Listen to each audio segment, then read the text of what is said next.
The start of the new season is here, and you couldn't ask for a better day. 66 degrees with some clouds, a slight breeze, and most importantly, an incredible season ahead of us. It's the Fremont Moo taking on the Spearfish Sasquatch live from Black Hills Energy Stadium in beautiful Spearfish, South Dakota. I'm A.J. Reeser. To my right is Aiden Wirtz. He'll be directing and producing the game tonight, and for the rest of the season, I'll be on the call. The Moo are coming off a great season where they battled their way to a second-place finish in the Independence League. This will be their first game since falling to the Casper Spuds in the championship game. But on the other side, the Sasquatch are coming off an 0-3 road trip to Hastings.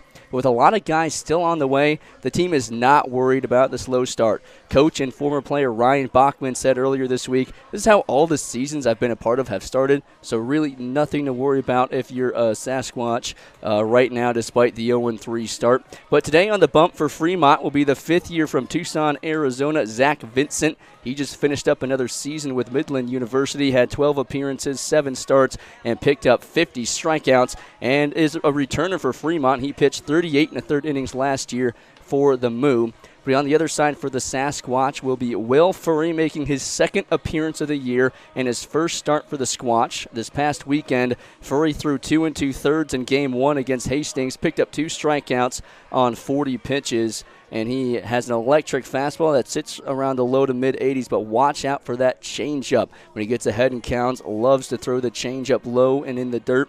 Also has a nice curveball, slider, and two-seamer. Can really throw the kitchen sink at you. But now let's take a look at the defense behind Furry tonight for the Sasquatch. Left to right in the outfield. It'll be Jordan Bowman, Sam Kwapnowski, and Ethan Mooser along the infield left to right. It will be the newcomer Nicholas Work. At short is Ben Foyer. At second, it's Peyton Fortin. At first base is another returner in Seth Nelson. And behind the dish tonight is Owen Michelson. Leading things off for the Fremont Moo is Nick Weedy, the right fielder tonight, wearing number 16 for the Moo. Digs in, first pitch from Furry is outside for a ball. First pitch of this home opener just misses outside. Here comes the second pitch from Furry. That one's up and away for ball 2. Furry has a couple of college teammates on this team. He has Brian Young down the bullpen with him, as well as Gio Mastarosa, another catcher for the Sasquatch. He's starting on the bench tonight, but off to a good start as well. All three of them from Capital University. And Will be the first guy to tell you. He was the first guy to sign with the Sasquatch. The other two decided to join him out here in Spearfish. And Young and Furry have had a couple of good appearances to open up this season. Again, Gio got a couple of starts behind the dish this last weekend in Hastings as this one's fouled back. We have an early full count here from Furry.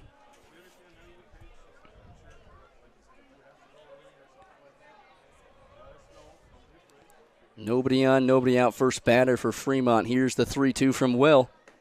That one gets away, ball 4, and Fremont has a leadoff walk.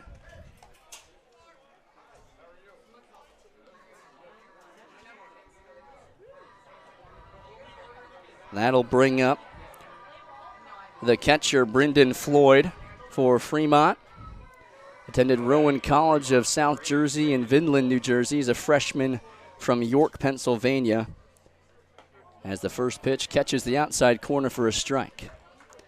48 games last season, hit .357 with 4 home runs, collected 45 RBIs. It was second most on the team in RBIs. This one's lifted out to left. Bowman tracks it, makes the catch for out number 1. Good barrel there from Floyd, but Jordan Bowman out there. And he's been moving around a lot these first 3 games. First game he was at first. And then he got a pitching appearance in Game 3, and tonight is out in left field. Another returner for the Sasquatch. Bring up Joshua Hardiman, the DH tonight for the Moo. That one misses.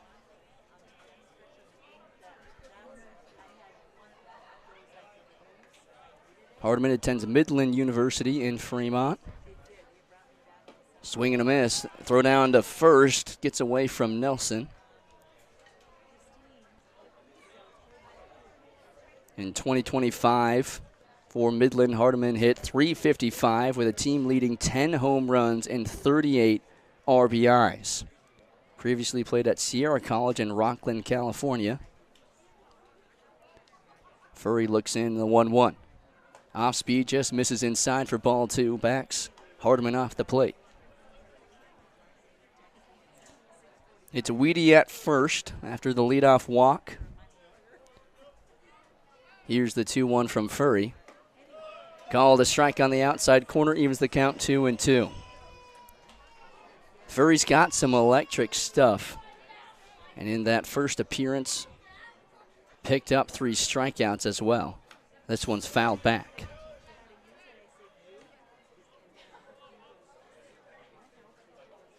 Had 1 walk, 2 strikeouts, in his 2 2/3 against Hastings on Friday. The 2-2. This one's lifted over Nelson's head but goes foul. Still at 2-2.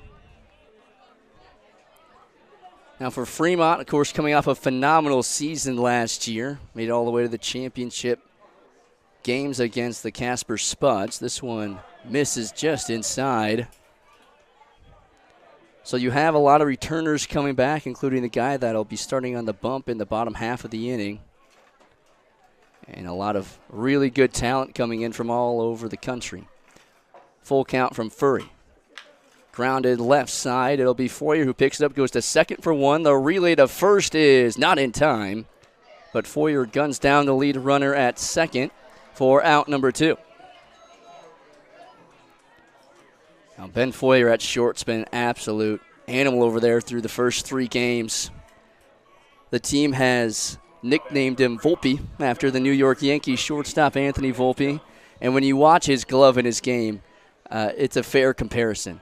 He didn't start game 1, but the last 2 games got the nod at short, and his glove is just electric. Here's another chance for him, picks it up, flips it to second for out number 3. And Furry, despite the leadoff walk, leaves a runner on base and escapes the first inning scoreless. As we head to the bottom of the first, you're watching the Spearfish Sasquatch in the Fremont Mood live on YouTube.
Get you to your peak.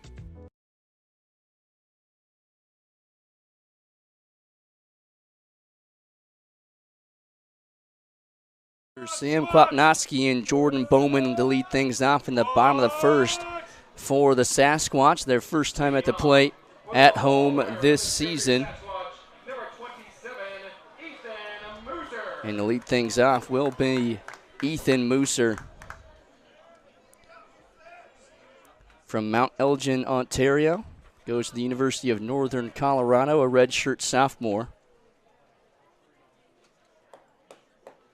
Mooser this last weekend in 9 at-bats, had 3 hits, 4 walks. He's a dribbler up the left side, but goes foul. Had 4 runs and 4 RBIs. A very productive weekend at the plate for Mooser to open up the season. And definitely showed off his big arm in right field in Game 3. Here's the 0-2. Strike 3 called right at the top of the zone as Vincent drops in an off-speed pitch, and Mooser goes down looking. 1 up, 1 down on 3 pitches, and that'll bring up Sam Kwapnoski. He started in center field all 3 games this weekend, and nothing changes here tonight in the home opener. He's been one of the big bats in the lineup. Went 5 for 10 over the weekend, and he lifts this one to the right side, but it'll be gloved by the first baseman, flips it to Vincent, who steps on the bag for out number 2. To finish up the thought on Kwapnoski, 5 for 10, 3 walks, 1 run and an RBI over the weekend, but first pitch swinging there, grounds out to the first baseman. That'll bring up Jordan Bowman, getting the start in left field tonight. Again, he started the first 2 games at first and then got an outing on the mound a couple of days ago in Game 3 against Hastings. Today he's in left. And over the weekend, Bowman went 2 for 7, a walk, and 2 runs scored.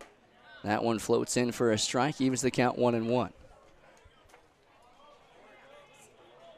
Bowman, another returner for the Sasquatch. That one's outside. From Las Vegas, Nevada, plays at Saracoso Community College, where the Sasquatch head coach, Justice Scott, who's not here yet, he'll be back with the Sasquatch in a couple of weeks, but that is where he coaches. This one's fouled off. Bowman said last year when he transferred out to Saracoso to play, Coach Scott said, "We'd love to have you out in Spearfish," and Jordan had no questions after that. Immediately signed, and he loved it his first year. It was a no-brainer to come back. And here's the 2-2. Misses outside. Talked with a few of the guys, especially about Ryan Bachman now taking over as an assistant coach. Of course, playing for the Sasquatch the last 4 years. He'll get his number retired later in the season. That one's in the dirt, ball 4. Bowman works a walk with 2 outs. But it's also a weird transition for Bach, playing with a lot of these guys the last couple of years and now having the chance to coach them and balancing, of course, the friendships that he has, but also having to make those decisions of who's in the lineup, where do you got to move them around, defensively, offensively. But Bach has done a great job through 3 games so far. As here's another returner, and Seth Nelson batting cleanup tonight. And at first base, here's the first pitch to Nelson. That one catches the inner half for strike 1. Nelson over the weekend, 2 for 13, 2 walks, 3 RBIs. One of the big bats in this Sasquatch lineup. And he said he could not wait to get home. The big field out in Hastings it's really hard to get one out of the ballpark. With down the corners, it's 370. Dead center's 408. Here in Spearfish, a little bit smaller. Down the line, it's 330. And dead center is 400 flat. Much more to Nelson's liking. But he falls behind here, 1-2 to Vincent.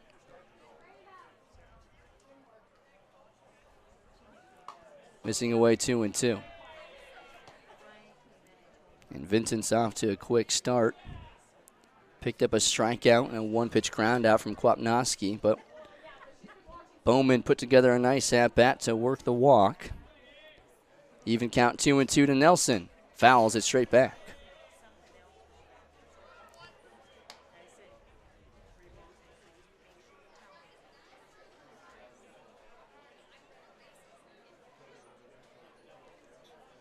Seth from San Pedro, California, now at Lewis and Clark State College. Just finished up a year there. This one's lifted right side, bobbled by the second baseman. Nelson has to hustle to throw to first, is not in time.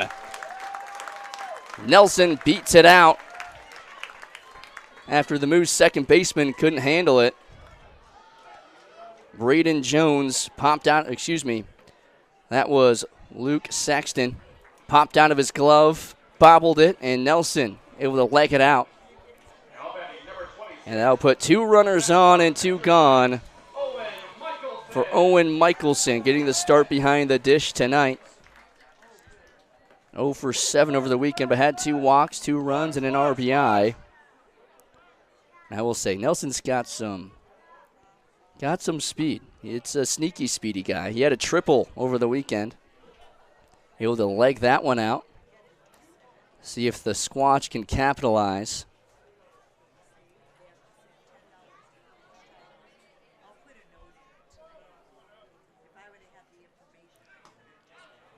Called a strike on the outer half. Michelson didn't like it.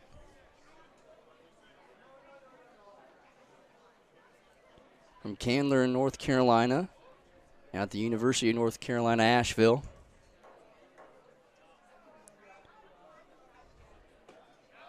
That one drops in for a strike as well. 1-2 is the count, with 2 on and 2 gone.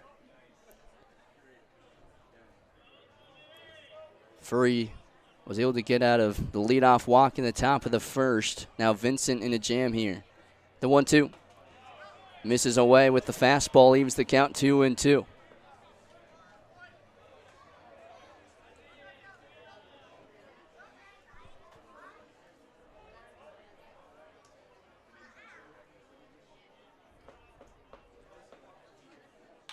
Ground ball up the middle, past the pitcher, over the second base back, but he'll glove it and step on the bag for out number 3. So the Squatch put a couple of on with 2 outs, but can't bring them around. Scoreless through 1 inning, and Will Furry will be back out for another inning of work. You're watching the Moo and the Squatch live on YouTube. So untamed. So much historical fame. So much to see, hear, smell, taste, enjoy. So pack your bags. Hit the road. Strike gold. Deadwood is waiting. There's so much South Dakota, so little time.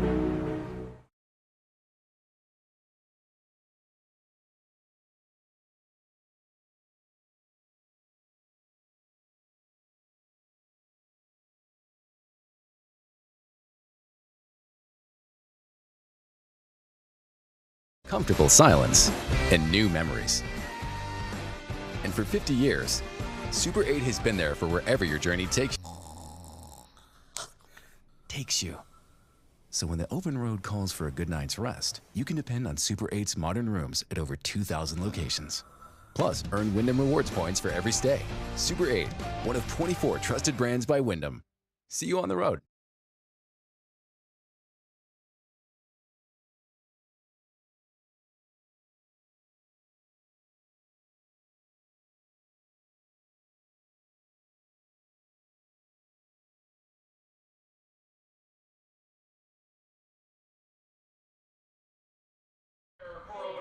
No score through 1 inning. The Squatch put a couple of on, but the Moo were able to get around it. And to lead things off here for the Moo will be Jake Mitchell, center fielder tonight for Fremont. And Furry starts him off with a strike.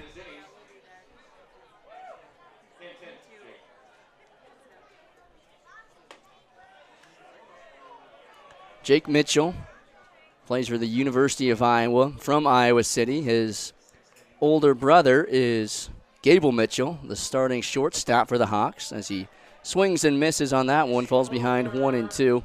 And his grandfather might be a familiar name, Dan Gable. He coached the Iowa men's wrestling team to 15 national titles from 1976 to 1997 and has a statue outside the new wrestling facility. Was previously outside the basketball arena, Carver Hawkeye. But Jake Mitchell digs in from the right side. This one is grounded left side and foul. Just over the bag, but just foul. So 2-2. Did not appear in a game for the Hawkeyes this last season, but batted .306 with a .434 on base percentage as a senior at Iowa City High. Also had 11 doubles, 20 RBIs, and 22 stolen bases. Here's the 2-2. Upstairs, full count. His dad also played for the Hawkeyes back in the day, so plenty of lineage in the sport of baseball. Full count. This one's popped up into center. Kwapnowski underneath it for out number 1.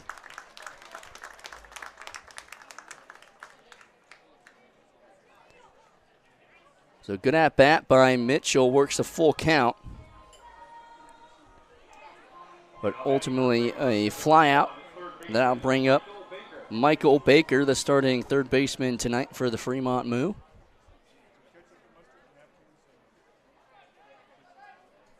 First pitch just misses him inside. Baker attends Cal State Chico in California. He's a sophomore from Brentwood, California.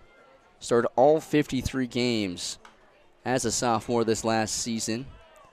Hit .297 with 3 doubles, a triple, a home run, and 11 RBIs. And had a 10-game hitting streak from April 13th to May 1st. Here's the 1-1. Away for ball 2.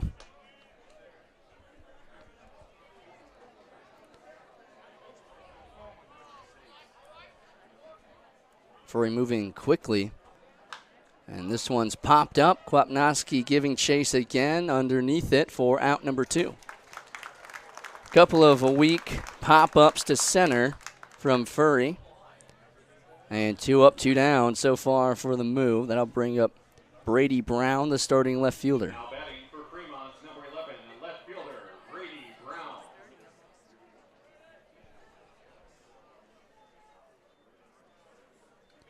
Brown attends South Dakota State University in Brookings. First pitch, fouls it off. His teammate Nicholas Work in the other duck out for Spearfish, getting the nod at third base. In his first game for the Sasquatch. This one's grounded foul, falls behind 0-2. Brown played in 5 games for the Jackrabbits, hit .400, 2 for 5. 2 RBIs and a run scored.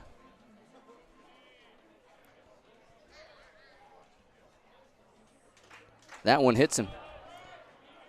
Furry with an 0-2 count goes inside and just a little bit too far. And that will bring up Luke Saxton, the second baseman.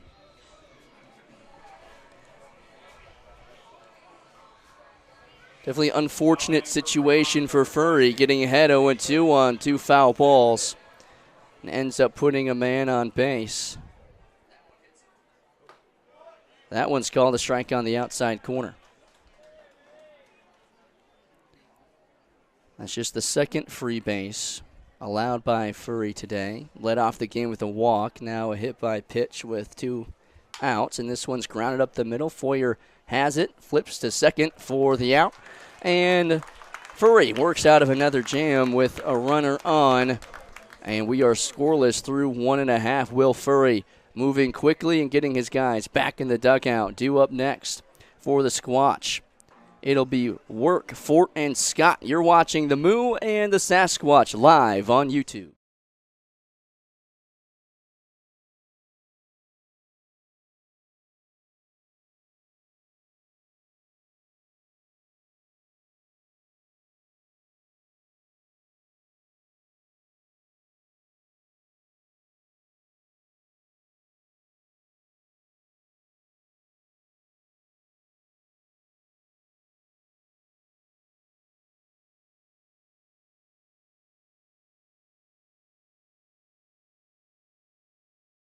Deadwood Gaming Resort. When you're looking for the latest and greatest games, The Lodge is the place for you, as we are constantly updating our gaming floor with new and exciting games.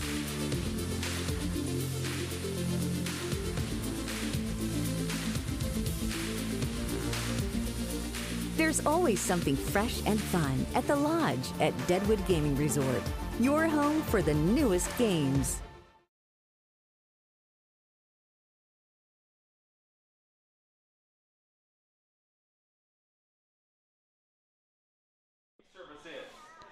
Due up for the Sasquatch, it'll be Nicholas Work, Peyton Fort, and Chase Scott.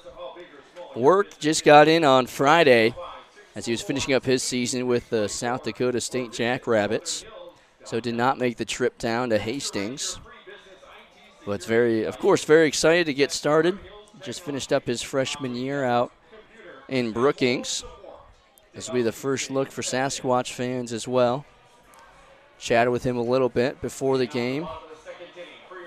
So it's really just excited to get out here and wants to work on, of course, getting a little bit bigger and getting some more reps under his belt. Just a freshman, of course, you don't get a whole lot of playing time, but he was actually one of the few freshmen that got to start. As that one misses low and away for ball one. Of course, we just heard his teammate, Brady Brown's on the other side for the Fremont Moo. Here's a ground ball to the left side as the shortstop picks it up. Throw to first is not in time as it goes over his head. Work on his way to second as it gets by the first baseman. And what a way to start off his career as a Sasquatch, Nicholas Work. Legs out an infield single, then advances to second on the throw. Not a bad way to start the season at all. The second pitch he sees, just a hard grounder to short. Had to come way in on it. Then the throw bounced in the dirt and over the first baseman's head. It was an easy extra 90 feet. So now the Squatch have a runner in scoring position. And here is Peyton Fort getting the nod at second base today. Fort went 2 for 12 over the weekend. Had 1 walk in 3 games.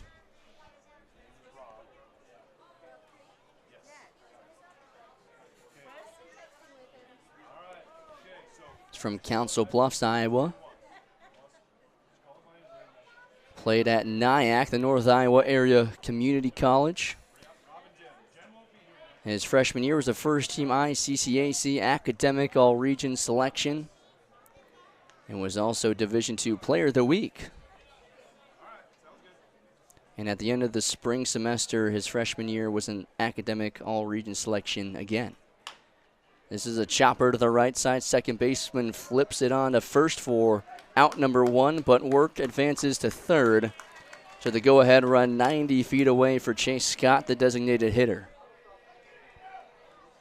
Now batting for your Spearfish Sasquatch, number 8, batting 8, designated hitter, Chase Scott. Chase Scott from Ridgecrest, California, also plays at Saracoso Community College with his dad, who is the head coach out there and for Spearfish.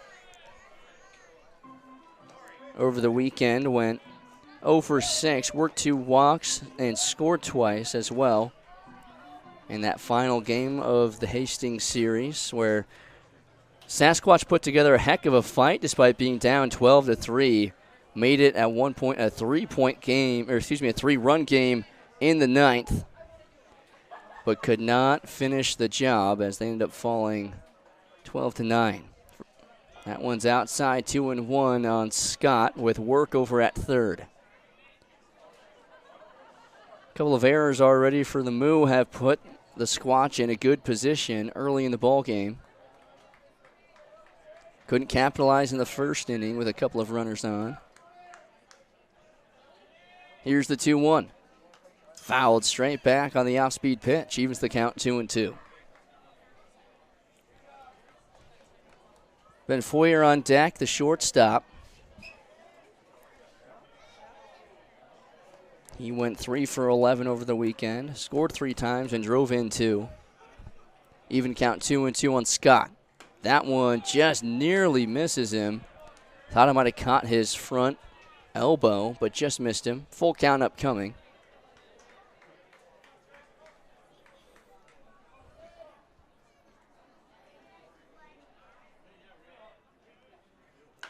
Ground ball, foul. And we'll do it again, 3-2. Scott played for the Sasquatch last season. Back out for year 2. Again, so it's a no-brainer, especially with his dad being the head coach out here.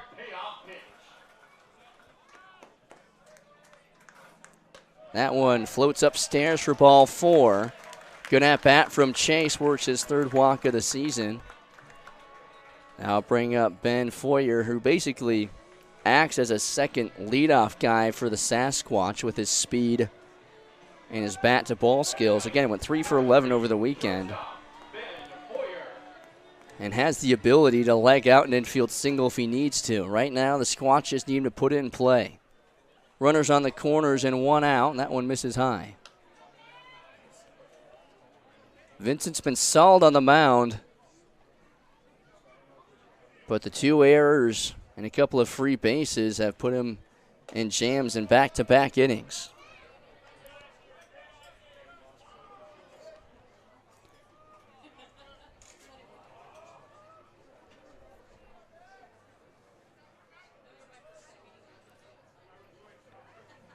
That one misses low, ball 3. Good patience here from Foyer. Understanding the situation with runners on the corners and Vincent having a tough time finding the zone.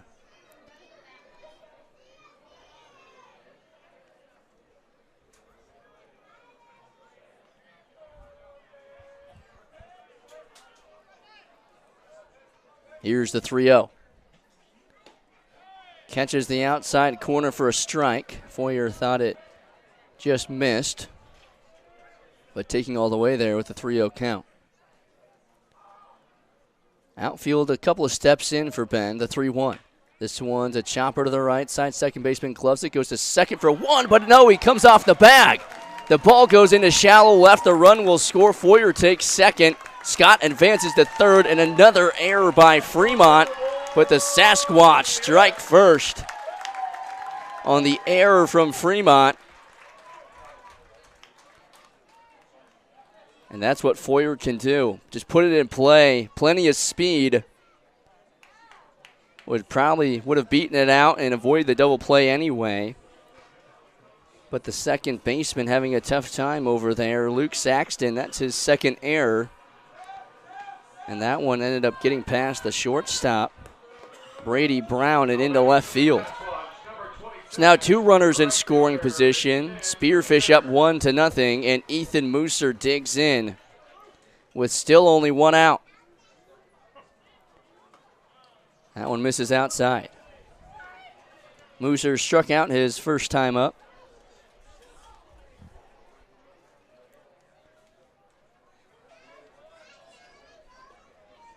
Swings and misses.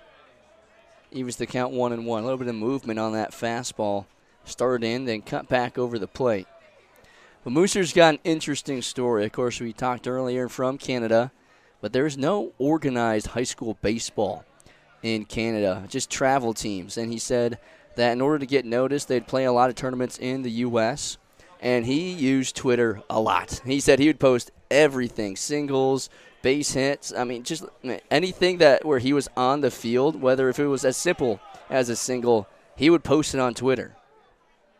That one nearly gets by the catcher, but stays at home plate. Everyone stays put. But he said that he attributes using social media as a reason why he got picked up and signed with the University of Northern Colorado. He had to redshirt his freshman year after getting hit with mono. But last year, had a really good season, solidified himself in the starting lineup. As here's another tapper to the second baseman. He'll go to first for the out, but Scott will score, and the Sasquatch take a 2-0 lead. Mooser drives in a run.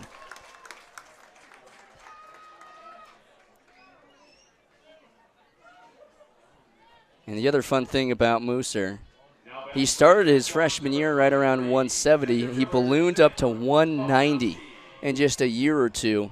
And he said this summer he's trying to put on even more weight, get up to 205 if he can. He's trying to get bigger and stronger, but already putting on 20 pounds as he got to Northern Colorado. This one gets by the catcher. Here comes Foyer. He will score standing, and the Sasquatch bring them home. They lead 3-0.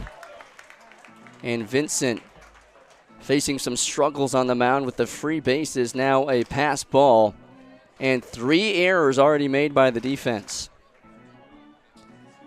But here's Sam Kwapnowski with now nobody on, but 2 gone.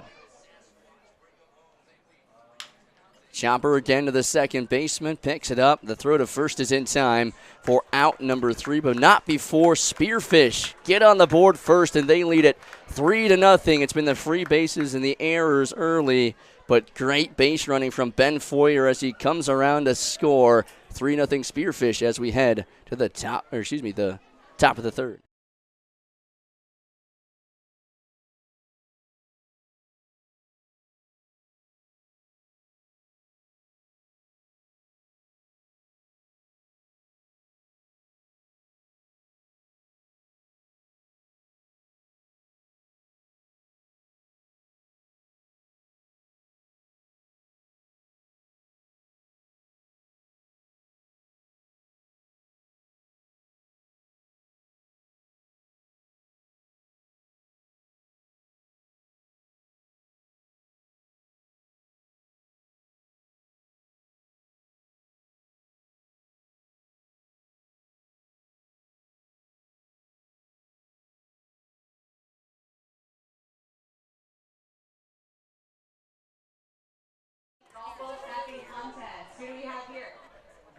Three nothing Spearfish through 2 innings. A very eventful second inning.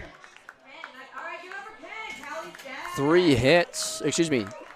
runs for the Sasquatch, but yet to have a hit. They worked the walks and a couple of errors from Fremont, and the Spearfish were off and running. There on the plate, 3 runs. Mooser drives one in, as well as Foyer. But so far the storyline has been Fremont struggling with the errors, 3 so far through just 2 innings. Vincent's been solid on the mound, a couple of free bases, but for the most part, it's been timely hitting from Spearfish and taking the extra bases when Fremont's giving them to him. But here in the top of the third, it'll be Preston Gajewski, the starting shortstop for the move. First pitch is upstairs for ball 1. Gajewski attends NOC Takawa in Oklahoma and is from Stillwater, Oklahoma. Appeared in 21 games for the Mavericks, hit .387 with 4 RBIs while scoring 11 runs. Top of the order due up next in Nick Weedy. Here's the 1-1. Swing and a miss. Nasty off-speed pitch from Furry. Great slider from the young starter, getting his first start of the season. 1-2. Popped up. Nelson giving chase into shallow right, continuing to run after it. And it will land foul as Mooser came in from right as well, battling the sun just beyond the bullpen down in right. I have a feeling that sun is going to be a storyline all season with all the games, at least during the week, starting at 6 p.m. That sun goes right across the field into the eyes of righties and the left side of the infield. Ahead 1-2 is Furry. On Gajewski. Misses low. Did he go around? No, he did not, said the first base umpire. Stays alive 2-2. Big gap out in left center with Bowman playing more towards the line and Kwapnowski shading toward right center. That one misses high, a full count.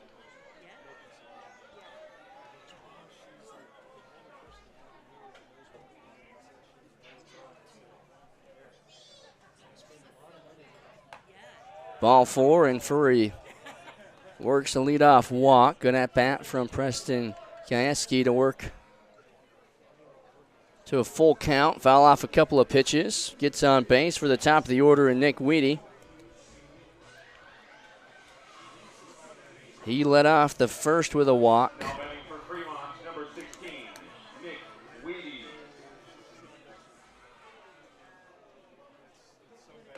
Off speed drops in for a strike.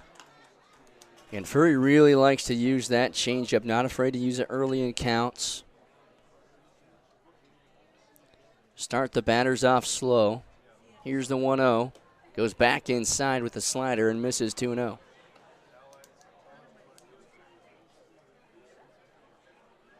Has a lot of movement on all of his pitches. Gets a lot of chase. That one called a strike at the belt, 2-1.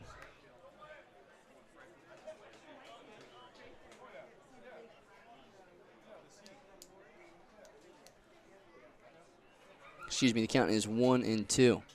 Furry looks in. Swing and a miss, and down he goes. Furry picks up a strikeout. His first of the night.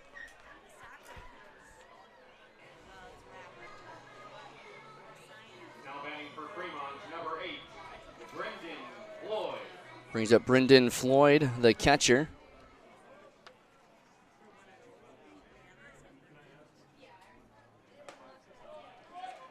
Called a strike.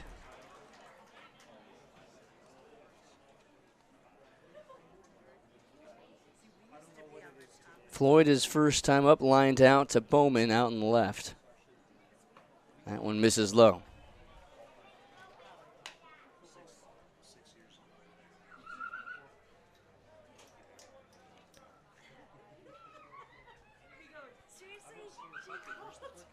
Here's the 1-1. Swing and a miss. Blew it right by him. Furry not afraid to light up the strike zone.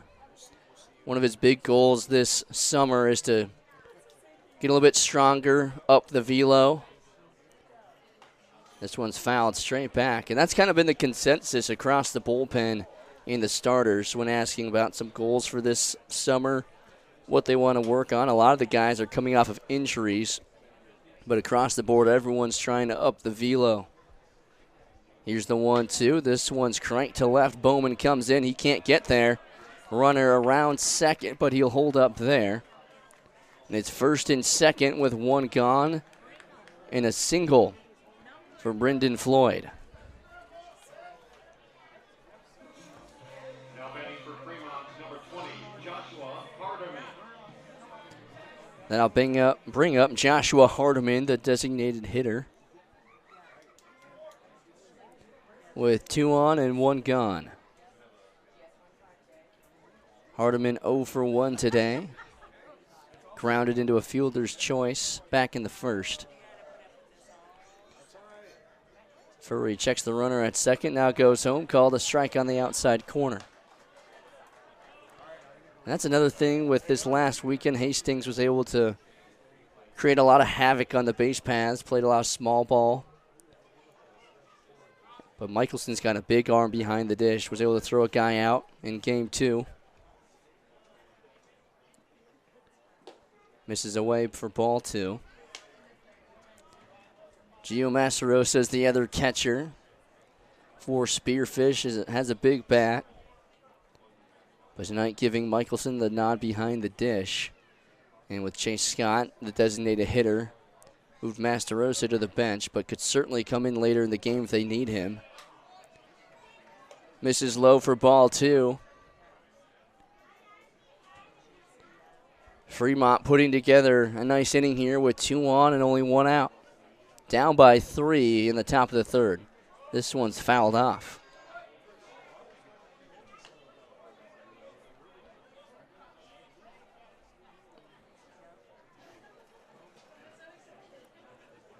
Wind is not totally a factor today, but when you look out at the flags beyond left center, you can certainly tell it's whipping out towards right. That one's off the helmet of Hardiman, and he'll have a free base. The second hit batsman by Furry. He checks on Hardiman to make sure he's all right. But now the bases are loaded for Braden Jones. And Furry now finds himself in a jam. Another free base. That's 4 free bases allowed by Furry. Trying to protect this 3-run lead. Have a little bit of wiggle room. Here's Braden Jones, the big first baseman. First pitch misses high.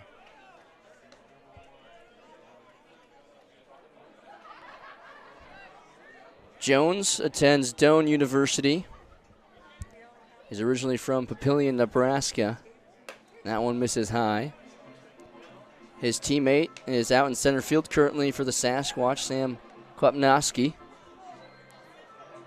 Both play at Doane. But in 46 games for Jones, hit .290, 34 RBI, 6 home runs, while scoring 15 times. Up and away for ball 3. Furry in danger of walking in the first run for the Moo of the season. Again, Fremont, this is their season opener. Up and in, that is ball 4, and the Moo get on the board with a bases loaded walk from Jones. That'll bring up Jake Mitchell.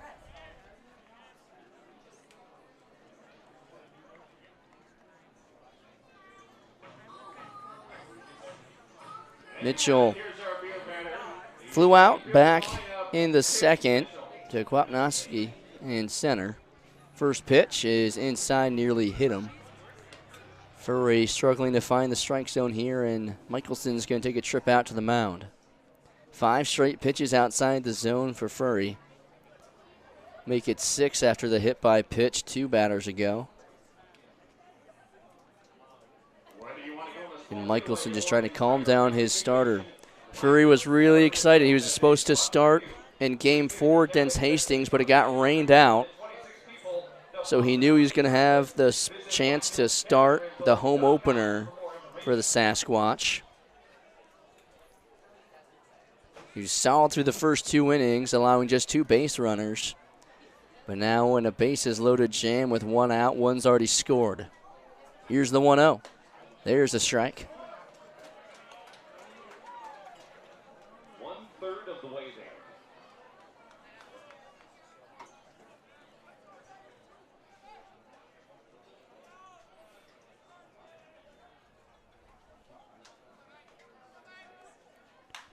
Slap the other way, past the diving Nelson, off his glove. 1 run will score. Here comes the game-tying run. It will score. And a 2-run single for Jake Mitchell. And the Moo have tied it at 3 here in the 3rd. Just off the glove of Nelson at first, gave a great diving effort. But ultimately 2 runs will score. And despite the 3 errors from Fremont, they've put together 2 hits, have worked deep counts, and we are tied. That brings up Michael Baker, the 3rd baseman for Fremont. First pitch, swinging and fouling it back.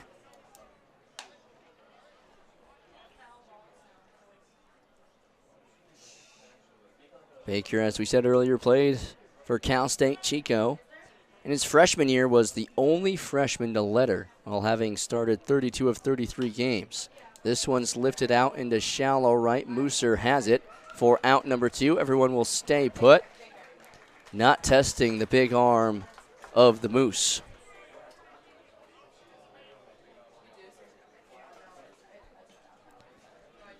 We saw Ethan over the weekend try to gun down a runner at 3rd, and that ball ended up soaring into the stands above 3rd base. Had a good laugh in the dugout about that one.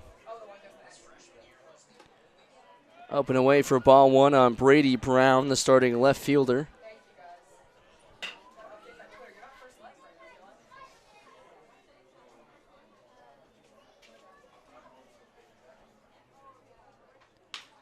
Ground ball to short. Foyer's got it. Goes to second for the out.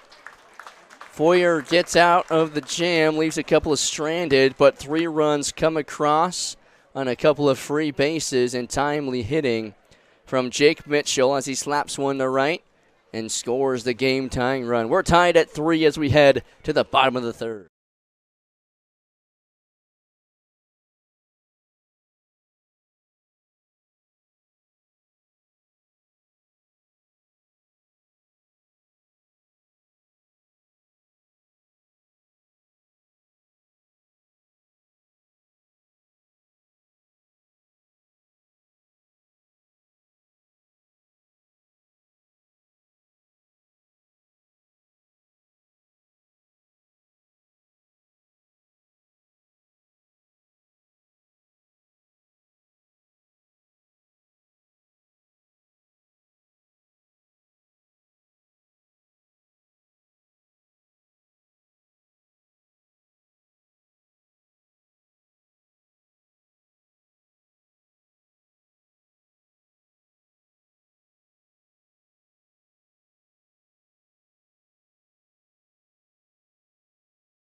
And we've got a tie ball game as we head to the bottom of the third. The Fremont Moo stringing together a couple of base hits and a couple of free bases from Will Furry.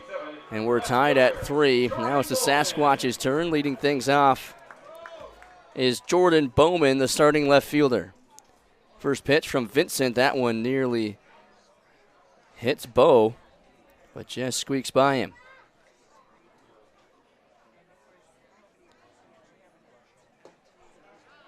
Big hack there from Bo. Evens the count 1-1.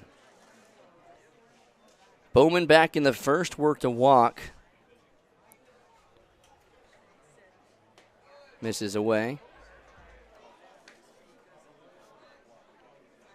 Had 2 hits over the weekend, 2 runs scored and a walk. Thought about it, but leaves it alone. It's 3-1.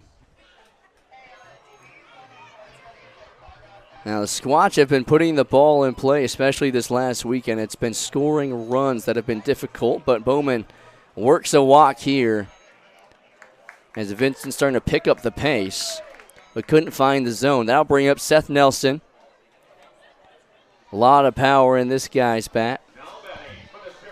Was able to barrel up a couple over the weekend, but just hung up in the air too long. Again, such a big park out there in Hastings.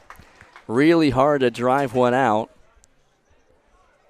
But Nelson, more than anyone, was excited to get back home. First pitch, up and away. Now in his 3rd year with the Sasquatch. Talked to him before the game. He said, since this is his last season of baseball, he won't be playing collegiate ball anymore. Won't be able to play another year of summer ball. He said, not really worried about the numbers this year. I'll let them be what they are, but more than anything, especially with how young this Sasquatch team is, he feels that he needs to be the leader, show the guys the ropes, what it takes to be a collegiate baseball player. This one's popped up to the left side, third baseman underneath it for the out. Michael Baker able to make the catch for out number 1. That'll bring up Owen Michelson. Now batting for your Spearfish Sasquatch is number 26, Owen Michelson. The other thing with Seth is that he was in talks about possibly coaching this summer with the Sasquatch or even another team. But Coach Justice Scott said, love to have you back as a player. This one's lifted out to right center, giving chase and making the catch as the right fielder Bowman was halfway to second. The throw to first is not in time. Can't double up Bowman, but Michelson. His fly ball is caught by Nick Weedy out there on right. Had to come a long way in, was able to make the shoestring catch. with the backhand. And here is Nicholas Work, his first game of the season. And the second pitch he saw was able to leg it out for an infield single, then advance to second on the throw. Now just his second at bat with the Squatch. Falls behind 0-1 with Bowman on first and 2 down. This one's fouled straight back. And Work is just finished up his freshman year at South Dakota State. But again, he was one of the few freshmen that got a lot of starting time. Said he's more of a shortstop second baseman, but of course being a freshman, got to take the short hand sometimes, and was pushed out to left field, but had a great season. Was able to learn his way into that position defensively.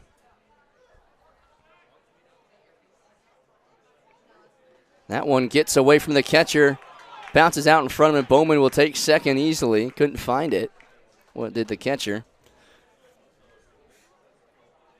Brendan Floyd's done a good job behind the dish so far, keeping everything in front, but a couple of times he's lost it when it's just a few feet in front of him. But Bowman advances the 90 feet, even count 2-2 on Work.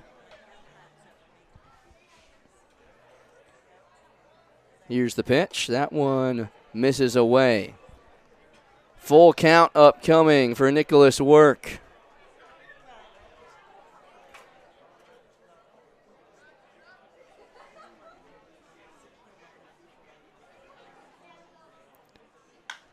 Popped straight up into the air, shallow right. It'll be the right fielder who makes the catch for out number 3. Nick Weedy, a couple of nice plays out in right field, keeps the Sasquatch off the board. Bowman left in scoring position. 3-3 as we head to the top of the 4th. You're watching the Moo and the Squatch live on YouTube.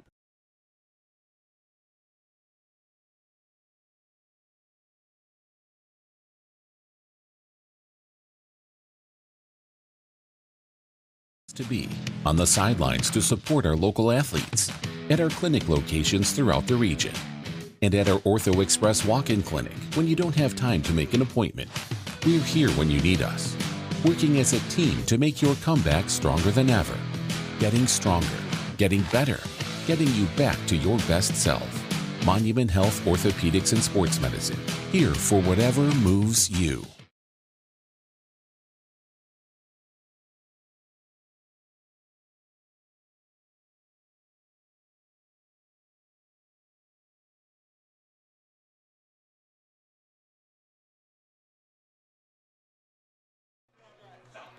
Tied at 3 as we head to the top of the 4th. Will Furry back out for another inning of work. Struggled in the top of the 3rd, a couple of free bases and some timely hitting from Jake Mitchell, the Hawkeye. And they were able to tie it up in the 3rd inning. Furry through 3 has allowed 2 hits, 3 runs, 3 walks, and a strikeout. Has also hit 2 of them. He's thrown 65 pitches, 37 of them for strikes. Leading things off for the Moo here in the top of the 4th. It'll be the second baseman, Luke Saxton. 0 for 1 today. First pitch, fouls it back. Saxton attends the University of Missouri St. Louis and is from Omaha, Nebraska, where the College World Series is getting ready to play. Lifts this one a shallow center. Kwapnowski racing in, won't get there. And a single to center for Saxton to open up this 4th inning.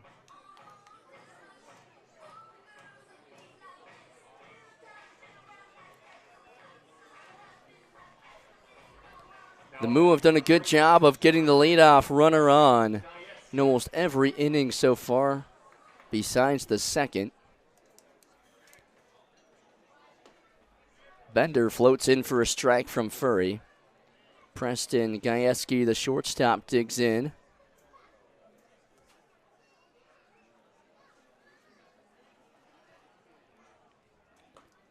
That one misses away for ball 2. Gaiesti worked a walk back in the third.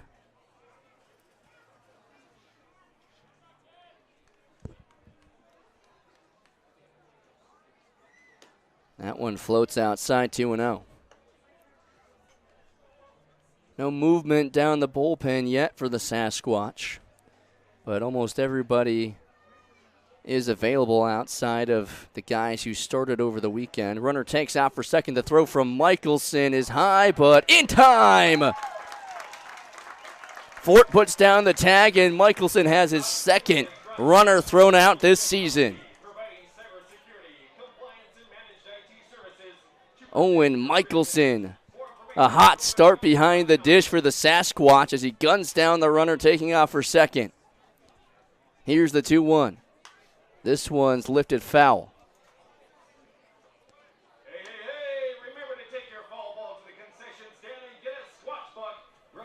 Michelson's been a great add this season for the Sasquatch. A big arm back there. Just trying to find his bat. He's barreled up just about everything he's seen as this one's grounded up the middle. Foyer picks it up on the short hop. The throw to first is dug out by Nelson for out number 2. Great play on both ends of that one as Foyer had a nasty hop as he waited back for it, and Nelson with the pick at first. But going back to Michelson, his bat is, he's barreled up just about everything he's swung at this season, especially this last weekend. He had some loud outs, just trying to find a gap here and there. And watch out, Owen Michelson could be a huge name for the Squatch this season with the big arm behind the dish and the bat starting to get hot. Here's the 0-1 from Furry. Swing and a miss, 0-2, another nasty off-speed pitch.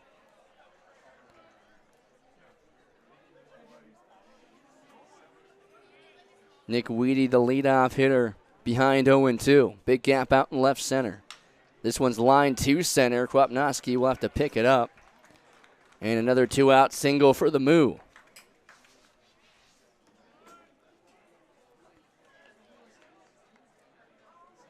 Hasn't been a whole lot of hard contact off of Furry. It's been mostly the bloop singles and the free bases so far. But you got to give credit to the Moo. They've been putting the ball in play. 4 hits so far tonight, 3 runs to show for it. That brings up Brendan Floyd.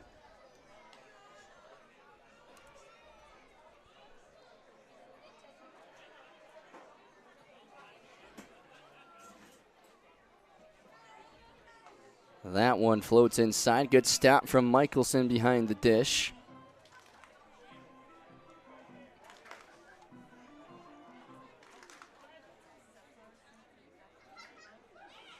Here's the 2-0.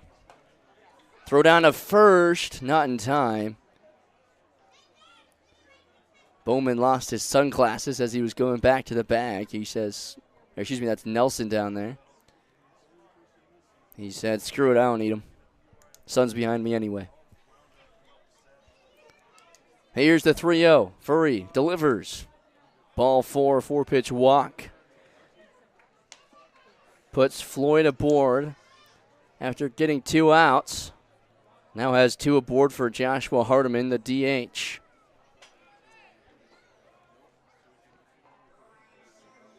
That's going to draw Octavio Sanchez out of the dugout, the pitching coach for the Sasquatch.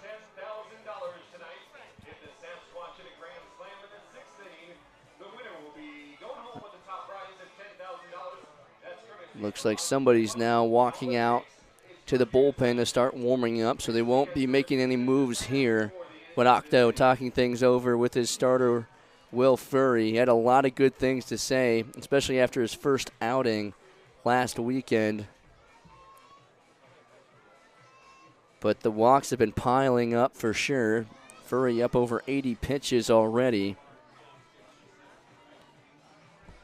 And he's allowed 6 free bases, 4 walks, 2 hit by pitches, and just 1 strikeout. Trying to at least get out of this inning and get his guys back in the dugout. Still tied at 3.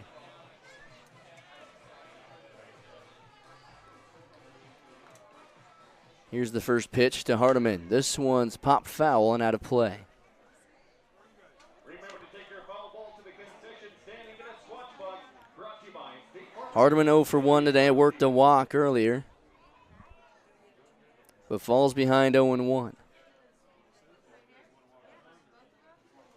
Nice stop by Michelson to keep it in front as that one skips in the dirt.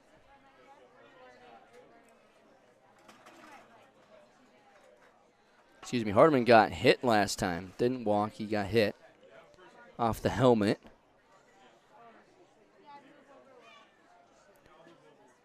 This one's lifted to left. Bowman giving chase, and it will stay fair just inside the line. 1 run will score. Here comes another who'll hold up at third. The throw back to third is not in time, but an RBI double for Joshua Hardeman, and the Moo take a 4-3 lead. Their 5th hit of the day.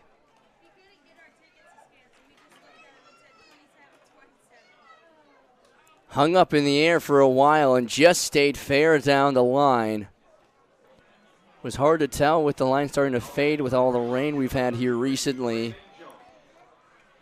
But that did stay fair, an RBI double. First pitch swinging is Braden Jones. The first baseman fouls it straight back. Jones 0 for 1 today. Walked in a run his last time up. Off-speed pitch just misses. First 2 innings for Furry were smooth sailing, but the last 2 have been tough with the free bases. And again, the timely hitting. Got to give credit to Fremont. This one's ground to the left side. Work has it. The throw across the diamond is in time for out number 3, but not before. Joshua Hardeman delivers an RBI double down the line, and the Moo take their first lead of the ball game and their season. 4-3 Moo as we head to the bottom of the 4th.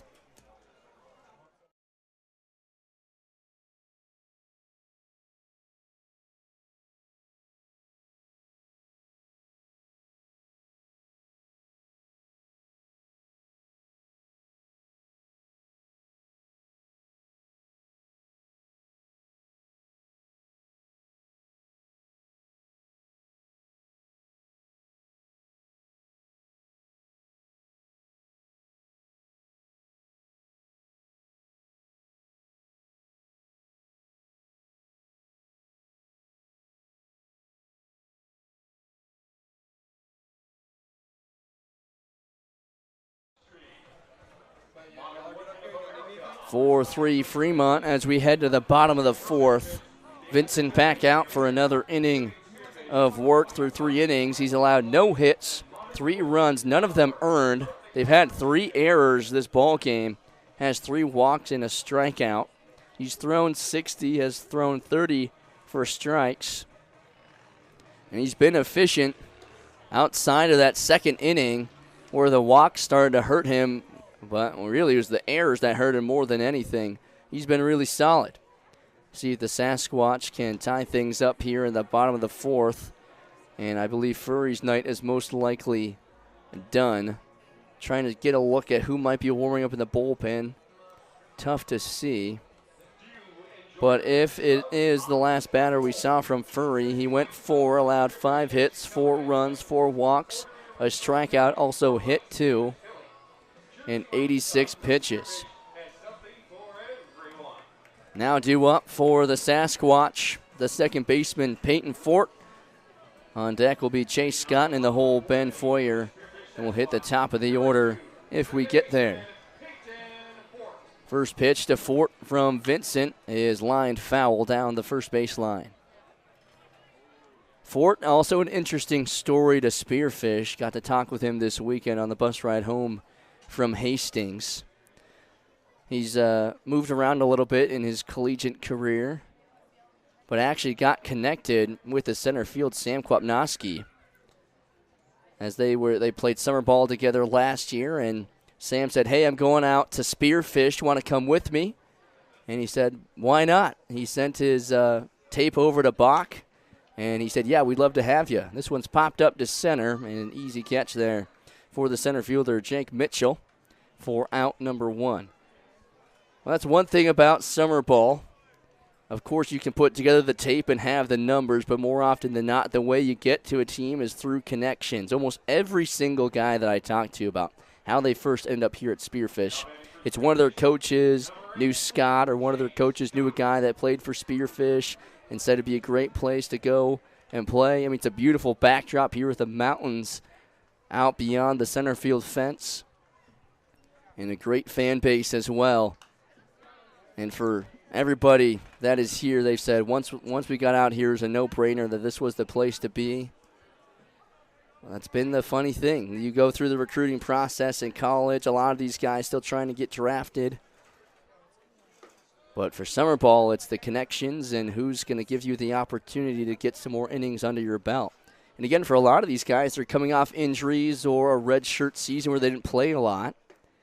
And others are coming off full seasons, just looking to play some more ball and might be in the current process of transferring schools. Even count 2-2 on Scott. And takes a look at ball 3. Just missed that outside corner. It's a full count. Looked like a good pitch there from Vincent, but a good hold from Chase Scott. Here's the 3-2. Popped up and fouled away. Chase is one of those guys that lands in the red-shirted his first season at college and just looking to get some innings under his belt. Fouls it off, stays alive, 3-2. Committed to Saracoso Community College, where his dad's the head coach. Redshirted his freshman year.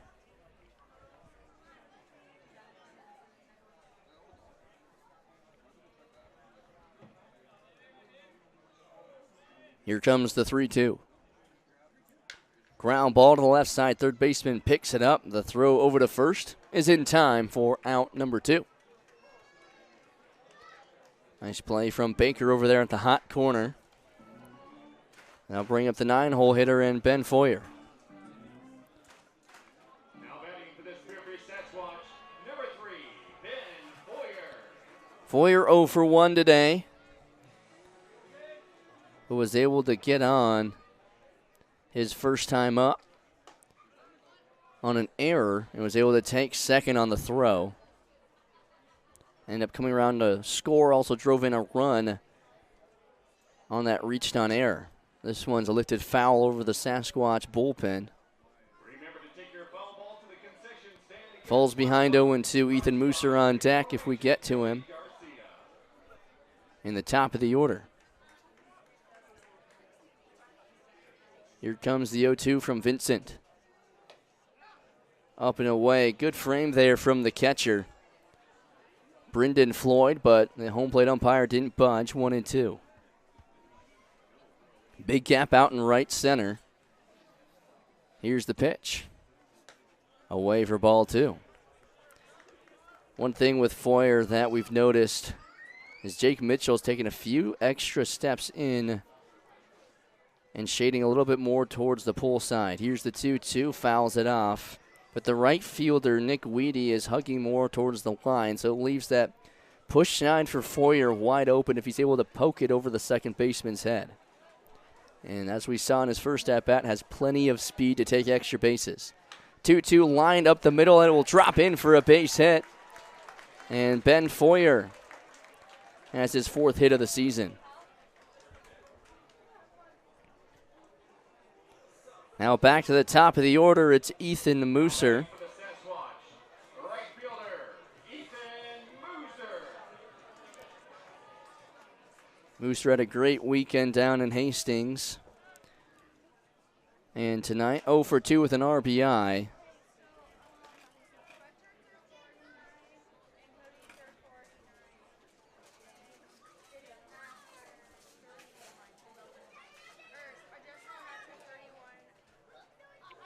Foyer takes out for second. Moose right to the second baseman. The throw to first is in time. The hit and run was on, but the second baseman did not budge. Luke Saxton not fooled as he throws out Mooser at first. 4-3 Fremont as we head to the top of the 5th. Will Furry back out for another inning of work when we come back.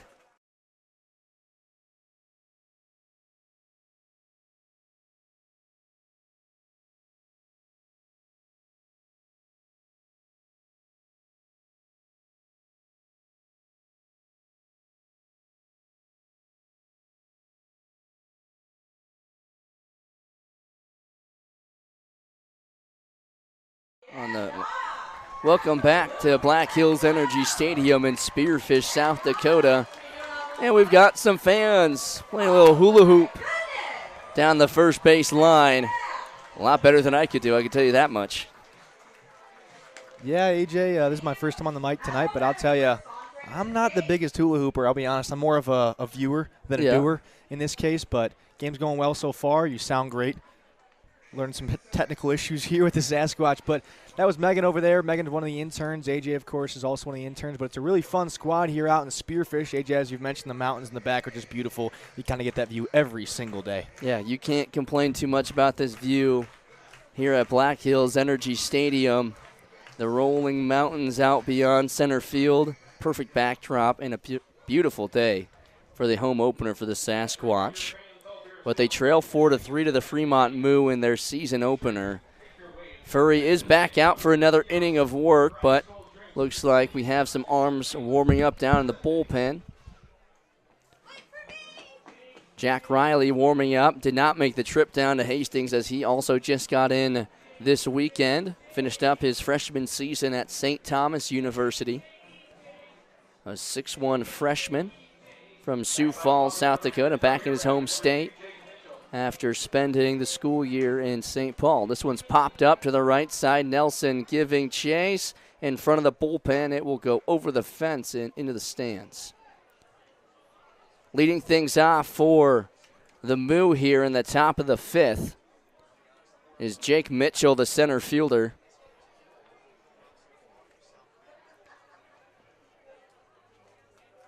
Big gap out in left center with Kwapnowski shading towards right. This one's fouled straight back. Tonight, Mitchell 1 for 2. 2 RBIs, had that big 2-run single back in the third to, at that point, tie the game. But falls behind 0-2 to Furry. Popped up straight into the air. Fort underneath it.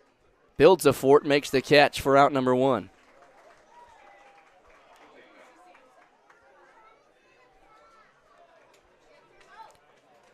That will bring up Michael Banker, the third baseman. 0 for 2 today. Quick first out for Furry. He needed that one. Just 3 pitches thrown to the leadoff hitter in this 5th inning. And starts off Baker with a strike.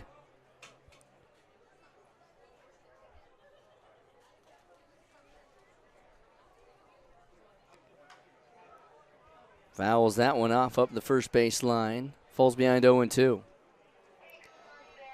Again, Furry has a heck of a pitch mix. A fastball low to mid-80s. Has a really good changeup.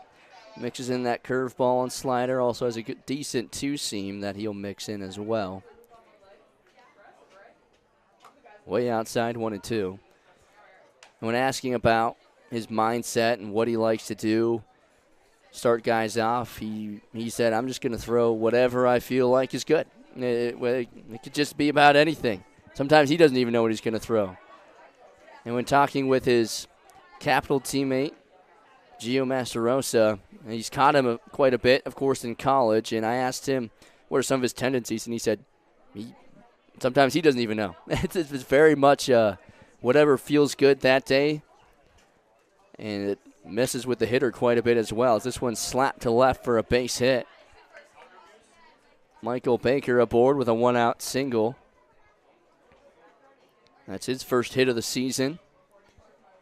Brings up Brady Brown with a runner on first and only 1 out. Looks like Riley is all warmed up. Could be ready to go in the next convenient time for Bach. First pitch, popped up to the right side. Mooser giving chase towards the line and sliding and making the catch for out number 2, Ethan Mooser. What a play in foul territory to chase that thing down. He went a long way, went down to a knee and was able to make a sliding catch, and that's huge for Furry as he's now 1 out away from eating up another inning. Here's Luke Saxton. First pitch called a strike on the outside corner. Saxton today, 1 for 2. Was also caught stealing a couple of innings ago. Was gunned down by Michelson behind the plate. This one's popped up to left. Bowman giving chase into foul territory. Will stay fair and make the catch for out number 3. Great defense behind Furry as he picks up another inning. Through 5, he's only struck out 1, but has allowed 4. See if the Squatch can get back on the board here in the bottom of the 5th.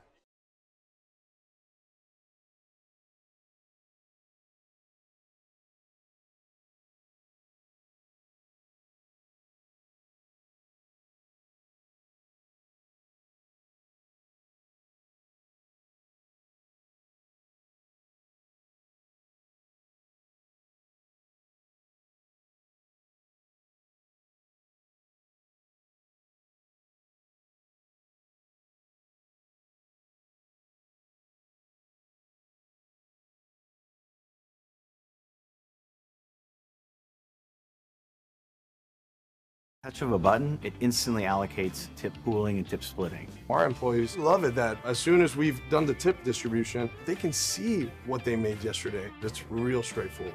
What you see is what you get, and that's what you want working in a restaurant. And with Spot On, you've got everything there at the tip of your fingers.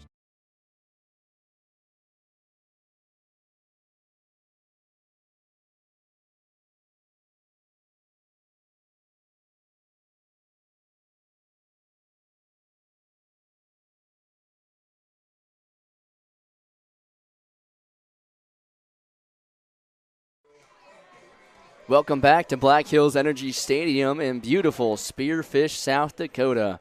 The Squatch trail the move 4-3, and to lead things off here for the Sasquatch is Sam Kwapanoski, the center fielder for Spearfish. Today, Sam is 0 for 2, but he was red hot this weekend down in Hastings. Went 5 for 10 with 3 walks, a run, and an RBI. Looking to make some noise here in the home opener in Spearfish. First pitch from Vincent is called a strike on the inside corner. Nick Vincent's been solid through 4 innings, 1 hit, 3 runs, 3 walks, and a strikeout. Has thrown just 78 pitches. Now make it 79 as that one misses inside to even the count 1-1. But you got to give credit to Vincent. Coming in, first game of the season, eating up a lot of innings for the Moo. That one bounces in for a ball. And despite the 3 walks, he's had a really good outing. Not a lot of strikeouts, but a lot of weak contact. The defense was shaky in the first couple of innings, 3 errors, but since then they have been lights out. As Kwapanoski falls behind, now 2-2.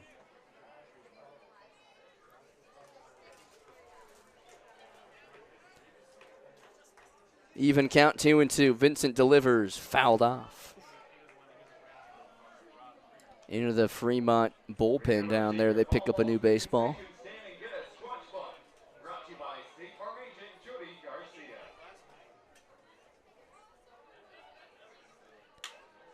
Grounded through for a base hit. Just past the out. Stretch glove of Jones down there at first. And Kwapanoski has his first base hit at home. Here's the left fielder, Jordan Bowman. Has worked 2 walks tonight.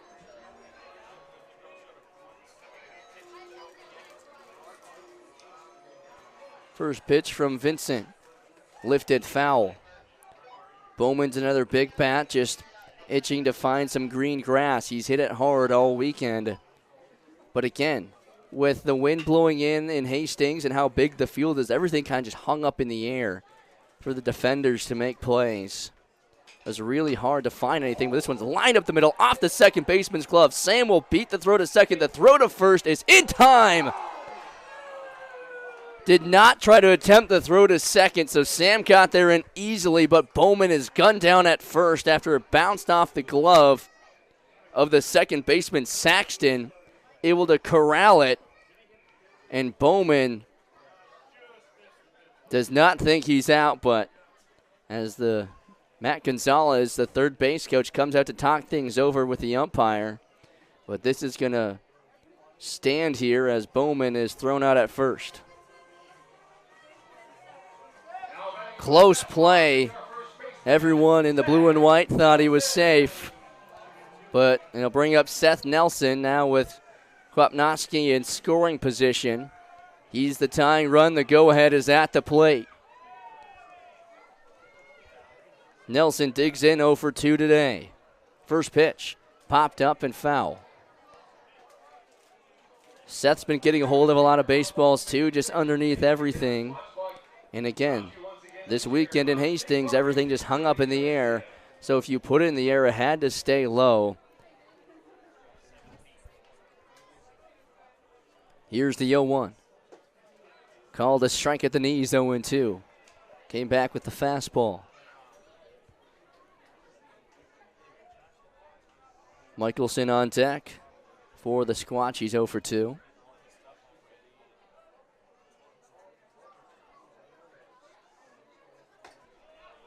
Did he go around?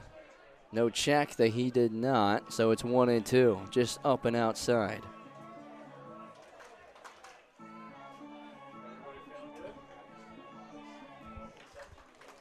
Vincent comes set. The 1-2 to Nelson. Ground ball. Into the cornhole boards. You ladies ready? Set.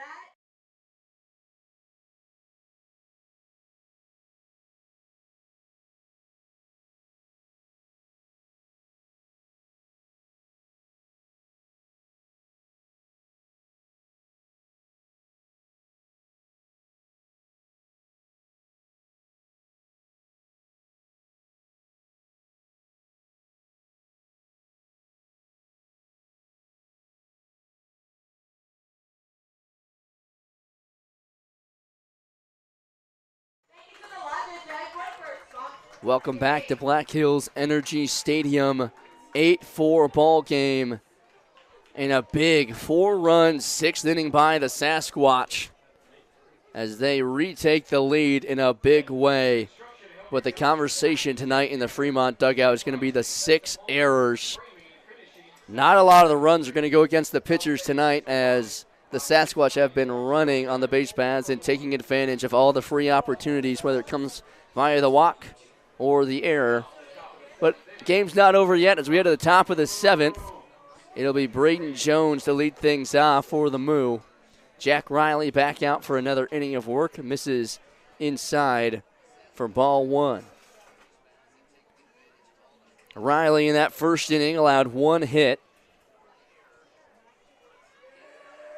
Nothing else happened after that. Here's a high chopper to short. Foyer picks it up on the hop. Long throw to first. Nelson with a grab for out number 1.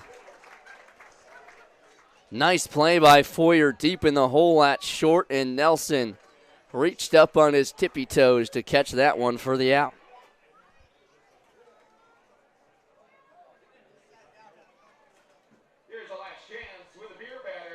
Here is Jake Mitchell, the center fielder. And the last inning was a little rough defensively as he squares the bunt, pulls back, gets in the dirt for a ball. Mooser, his double was a true double, but that high fly ball from Bowman, just a bad read by Mitchell as he thought he was camped under it, but ultimately had to go running back, kept backpedaling, and ended up going over his head. Here's the 1-0. Off speed, drops in for a strike. Boy, that curveball from Riley is going to be nasty all summer long if he continues to locate it like he has through his first 2 innings. Swing and a miss, another off-speed pitch. His stuff has been nasty.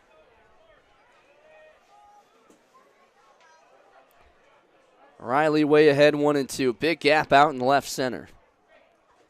That one misses low. Went back to the fastball. Kwapnowski shading towards right.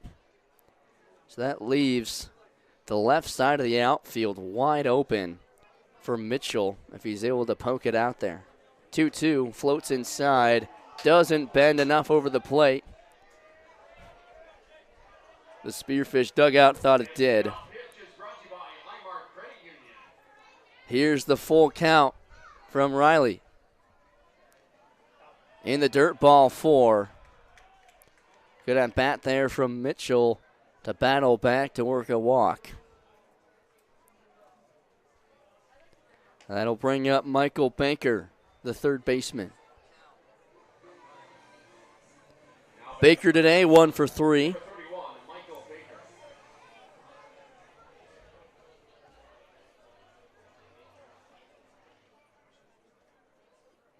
First pitch is in the dirt. Michelson stops it. The throw down to second is in time!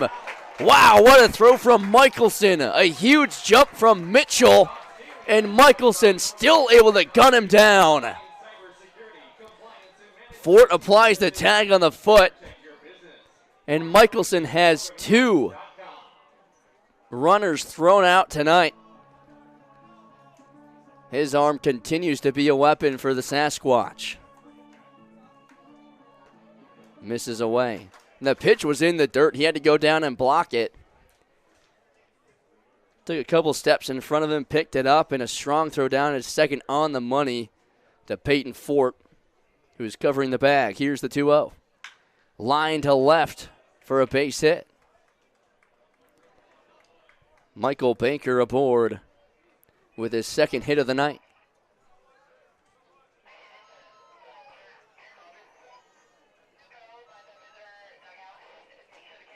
Here is Brady Brown, the left fielder, 0 for 2 tonight.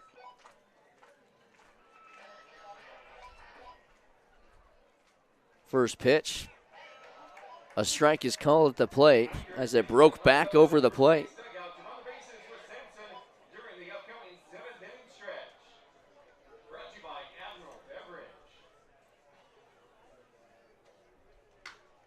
Hot shot to the shortstop. Foyer flips to second for out number 3. And Jack Riley has completed 2 innings of scoreless baseball, and the Squatch lead it 8-4 as we head to the bottom of the 7th.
Well, the kids are running the bases, and one kid, I think he wants to play.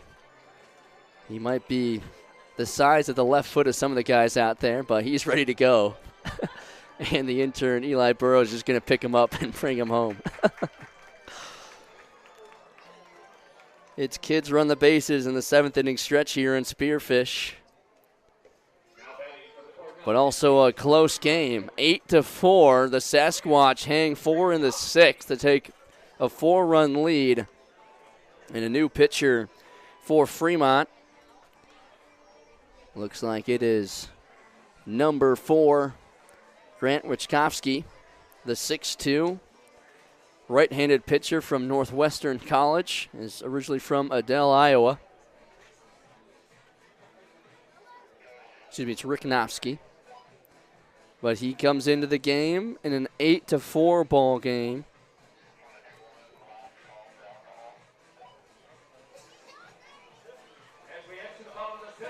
And he will face, to lead things off, Peyton Fort.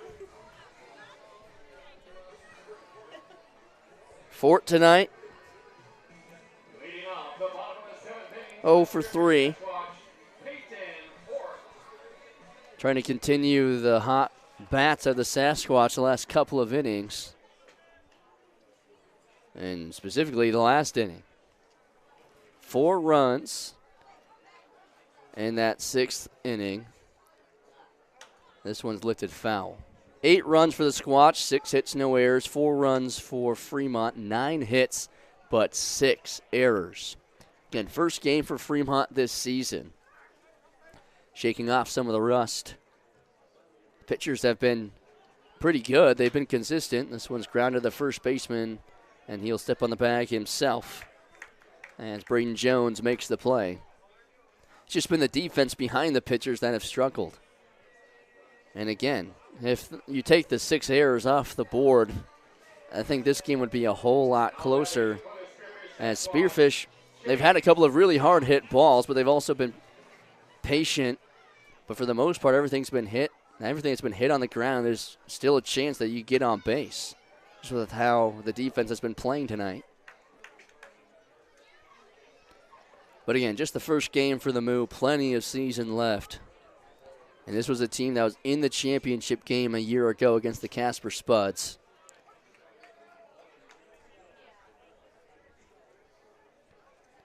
Looking to make back-to-back trips. Here's the 0-2 on Chase Scott. Strike 3 called. Takes a look at it on the outside corner. And Richkovsky has his first strikeout of the summer season. I'll bring up the 9-hole hitter and Ben Foyer. 1 for 3 today, a couple of runs scored and an RBI. He's been productive at the plate and in the field defensively. Had 1 bobbled ball, but outside of that, he's been lights out at shortstop. The team has nicknamed him Volpe after the Yankee shortstop Anthony Volpe. That one's called a strike at the bottom of the zone, and that puts him behind 0-2.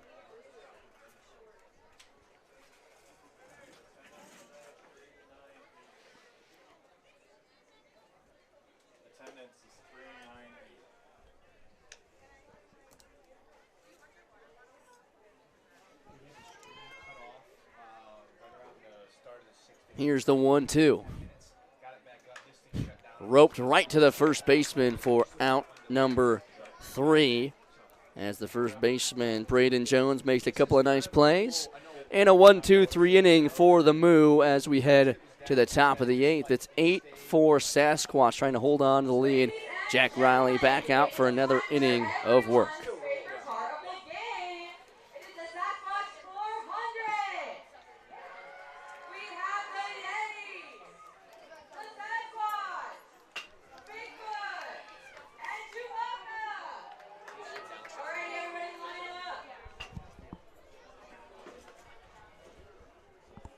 We're going to stay on here as we have the Sasquatch race out in right field. And here they go. The 4 Sasquatch. One's costume is falling apart as she takes off.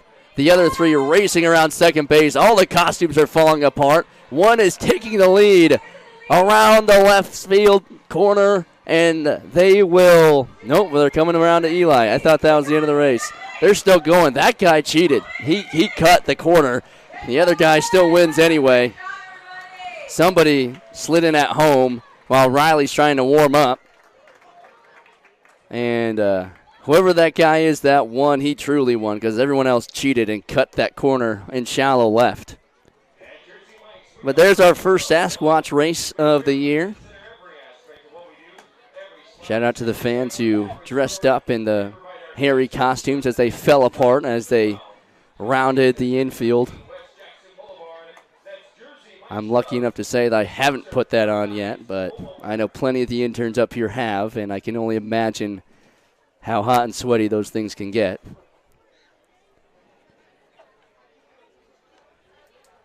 I mean, when you're called the Spearfish Sasquatch, you have to have a Sasquatch race. I mean, that just makes sense. Might need to tape up those costumes, though. 8-4 ball game as we head to the top of the 8th. Leading things off is Luke Saxton. That one's called a strike on the outside corner.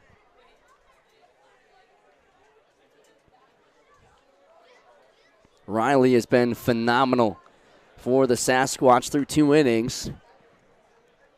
This is really our first look at him this year, and to say that his off-speed stuff is nasty is an understatement. Just like that pitch, a curveball that started on the inner half of the plate at the letters and broke back over the plate, and it was called a strike. 1-2 now is the count. Swing and a miss. Down he goes. And Jack Riley picks up a strikeout. That's his first of the night and the season. Again, did not play at St. Thomas this season. So this is probably some of his first work since high school. That one drops in for a strike as well. That'll bring up the 9-hole hitter, Preston Gajewski.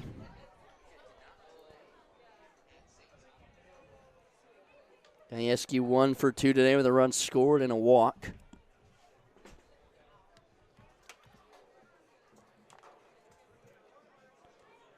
Even count 1-1. Here comes the pitch from Riley. Drops in for a strike again. If you're a hitter, that looks like it's going to hit you in that front shoulder, and last second just dips over the plate. Way ahead, 1-2. That one does hit him. Didn't get the break that time. Free base allowed by Riley.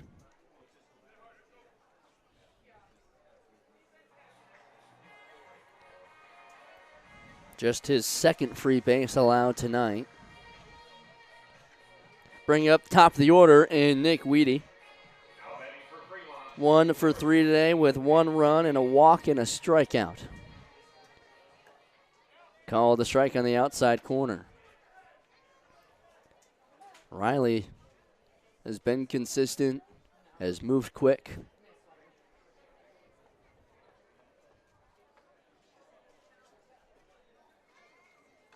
Comes back inside but misses with the breaking ball, 1-1. These two teams will face each other a lot this week.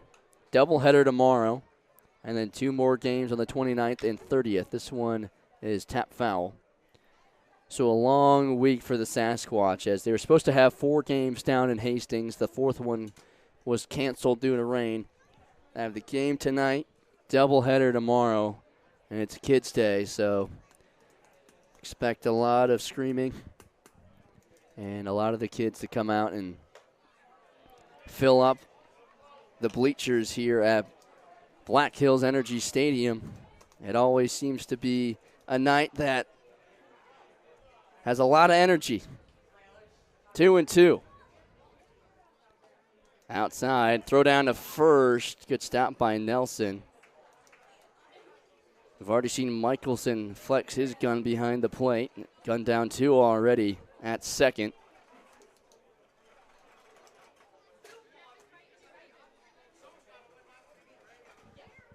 Three and 2 on the leadoff hitter, Nick Weedy. Ball 4. A quick strikeout to start off the 8th. Now a hit by pitch and a walk brings up Brendan Floyd, the catcher. 1 for 3 today, a run scored and a walk. And that's going to draw Octavio Sanchez out of the dugout.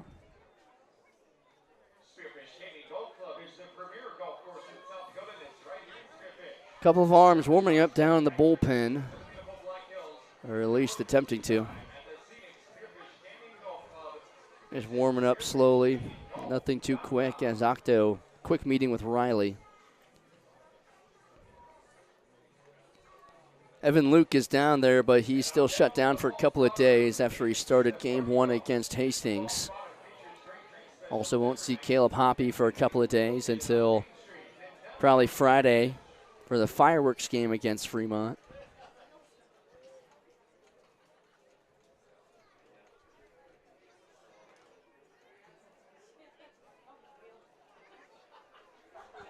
That one gets by. Both runners advanced 90, or excuse me, that hit him. So the bases are loaded after the meeting on the mound. Riley comes back and nails Floyd, and the bases are loaded. Joshua Hardiman digs in. Big spot for Fremont. They want to come back in this ball game down by 4 with only 1 out. First pitch floats in for a strike. Now the bullpen's up, moving around a little bit quicker.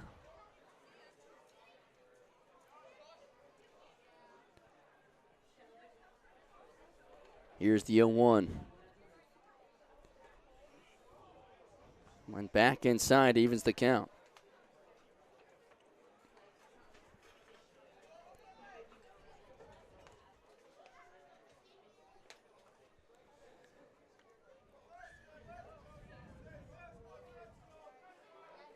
In the dirt, good stop by Michelson to keep it in front of him, but now 2-1. Riley was really solid through the first inning and a third with his location, especially on his breaking balls.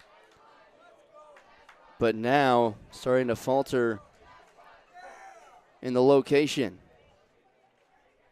A couple of hit by pitches and a walk. This one's ripped foul. 2-2.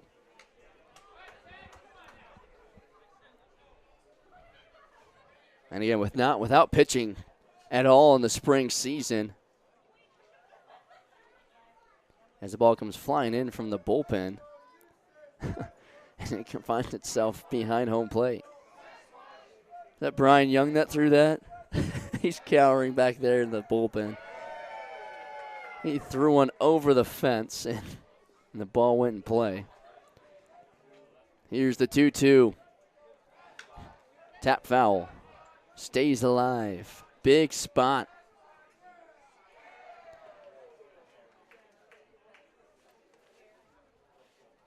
Hardiman digs back in. Bases loaded. 1 down. 8-4 ball game for the Sasquatch. Here's the 2-2. This one's lifted out to right. Mooser giving chase, going back, looking up, and it is off the top of the wall. Mooser fires it in. 1 run scores. Here comes another. The throw to the plate is not in time. And a 2-run single for Joshua Hardiman brings the move back within 2 in the tying run at first, and the go-ahead coming to the plate.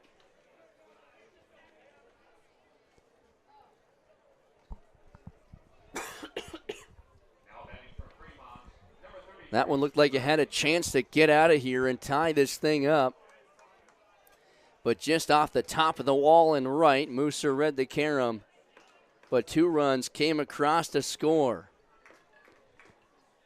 Here's Braden Jones with runners on the corners. Big swing and a miss, trying to give the Moo the lead with 1 swing of his bat.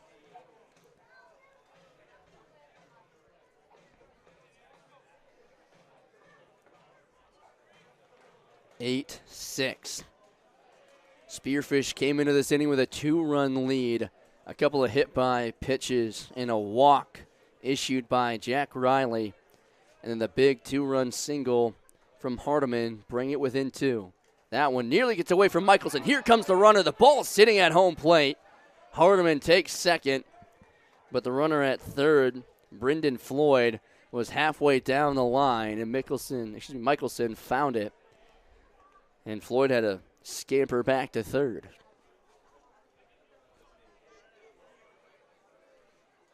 Two and 1. 2 runners in scoring position. The tying run at second.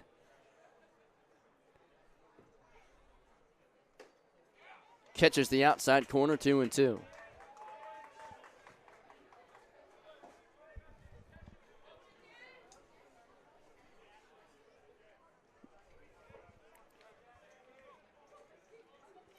Riley's up over 50 pitches now. Misses high. If he's not able to get out of this jam, and this batter, wouldn't be surprised to see BY come in after this at-bat. Young threw an inning against Hastings. Had 1 strikeout, 2 walks. He's a tap to the third baseman. Fires home. Michelson tags him out for out number 2. Hardiman stayed put at second. And a great play at third by Work to gun down the runner at the plate. And there was no chance for Floyd to score there. And even with Work originally going to first, he was able to gun down Floyd at the plate with plenty of time. And yep, looks like Jack Riley's day is done, most likely. Yep, opened up the bullpen, and here comes Brian Young as he will take over. Jack Riley, his first outing for the Sasquatch, 2 2/3. 3 hits, 2 runs, 2 walks, and a strikeout. Great first outing of the season. And we'll hand it over to Brian Young in a 2-run ball game.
New pitcher for the Sasquatch is Brian Young. This weekend came in for an inning against Hastings. Picked up a strikeout, allowed 2 walks. But ultimately in the 9th inning of Game 2, a couple of unfortunate balls in play led to a walk-off winner for the Sodbusters. But now a chance to redeem himself in a 2-run ball game with 2 on and 2 down. First pitch is outside for a ball. Jake Mitchell digs in. Mitchell today 1 for 3 with a couple of RBIs and a walk. That one nearly gets away from Michaels, and the throw down to second is offline. He has been phenomenal behind the plate tonight, stopping everything in front of him, and has gunned down a couple of runners as well. Young, one of the Capital guys that's come over to Spearfish all together. Him, Will Furry, who started the game, and Gio Masterosa, who is in the dugout tonight as the backup catcher to Michelson.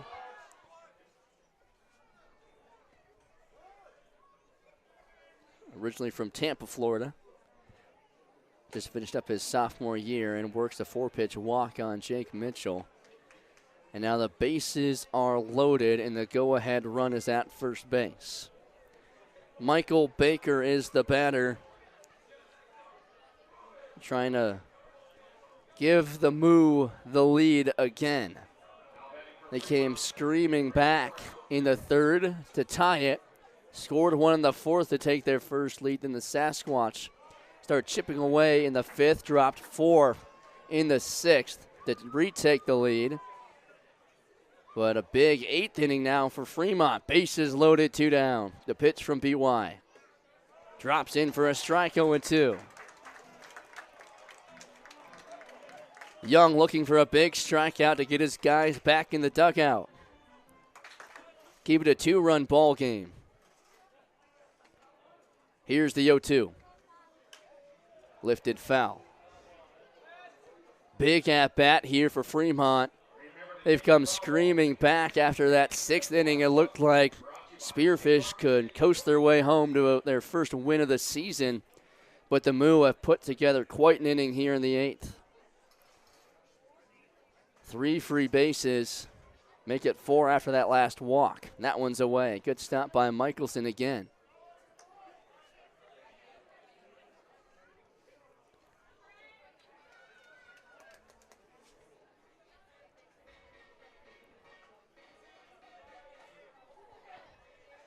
Here comes the 1-2. Lifted out to right. Mooser giving chase towards the line. Hooking. Foul.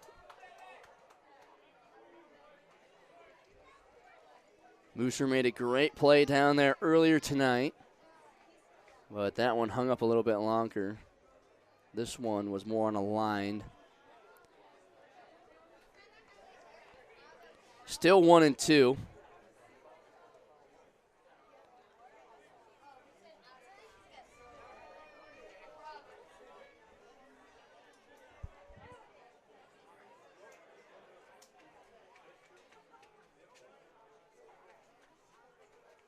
And time is called. Brian Young this weekend was put on the mic for some content and was a team player. Went down to catch a bullpen, even though he's a PO. Here's the 1-2. Lifted out to right. Mooser giving chase, going back on the warning track at the wall. It is off the top of the wall again. 2 runs will score. Here comes a third. The throw to the plate is not in time. A bases clearing double. And the Moo retake the lead.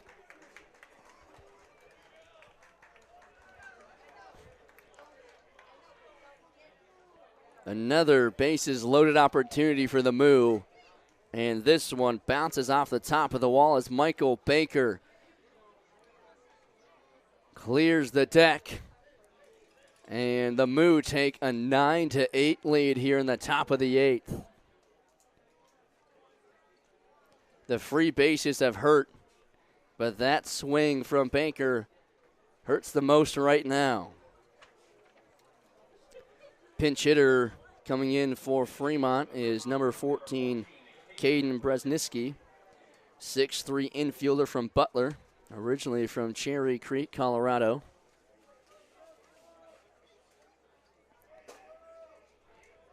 First pitch, floats in for a strike. So Brzezinski comes in for Brown in left.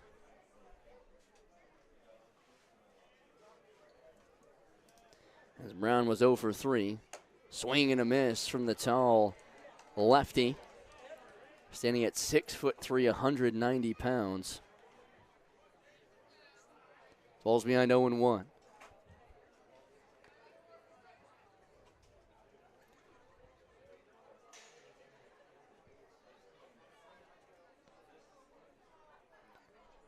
Young fires to the plate. Just misses the top of the zone. Michelson thought he had it. So did Young. But now the count is 1-2. BY asking, was that high? And home plate umpire says yes. Just missing the top of the zone.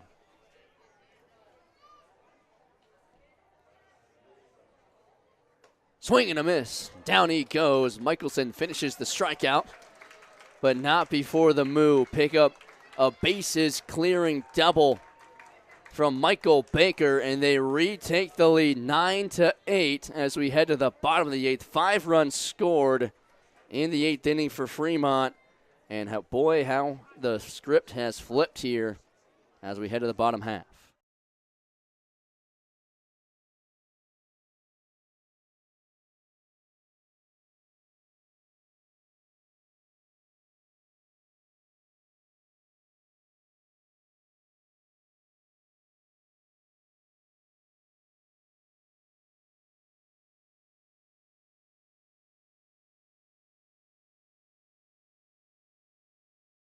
And miles of uncontrollable laughter, comfortable silence, and new memories.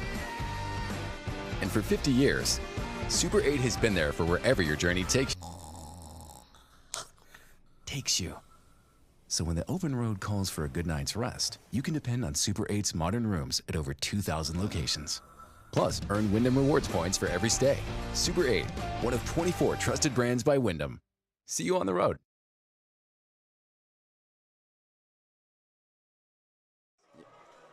Welcome back to Black Hills Energy Stadium.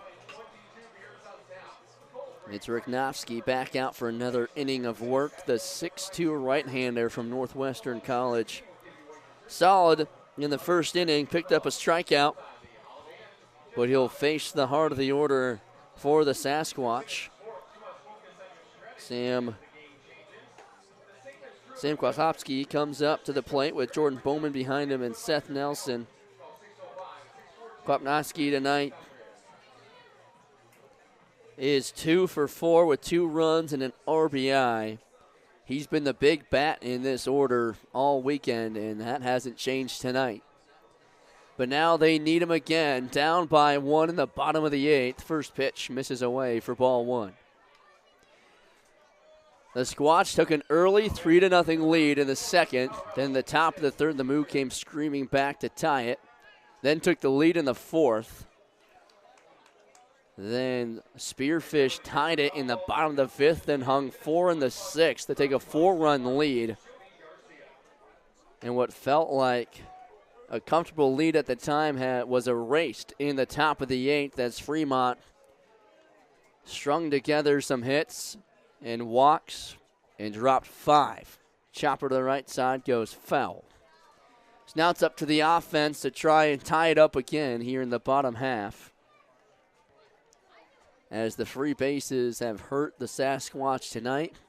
But on the other side for Fremont, it's been the errors that have hurt them. 6 errors on the board, which have led to the majority of the runs for the Squatch. Back up the middle, off the glove of Grant. The throw will not be made, and Kwapnowski beats out an infield single on a high chopper back to Riknofsky. And that's exactly what the Sasquatch needed.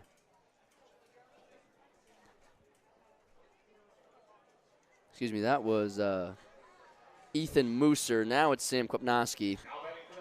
So Mooser gets the infield single. Here's Kwapnowski with a runner on first and nobody out.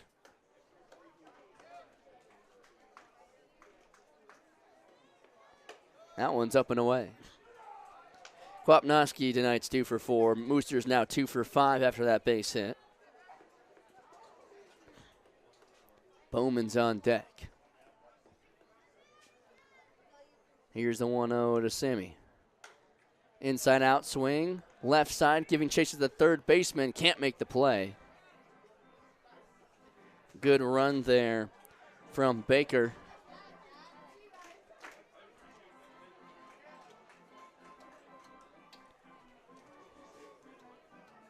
Kwapnowski now at Doane University. Started his career at Northern Iowa Community College for a couple of years. Comes set with the 1-1. Fouled straight back, 1-2. He actually played against the assistant coach for Spearfish, Ryan Bachman, last season, who finished his collegiate career at Mount Marty. And Sam said that in one of the games he played against Bach, he hit a triple, and by the time he got to third, Bachman said, "Can't wait for you to do that for us this summer."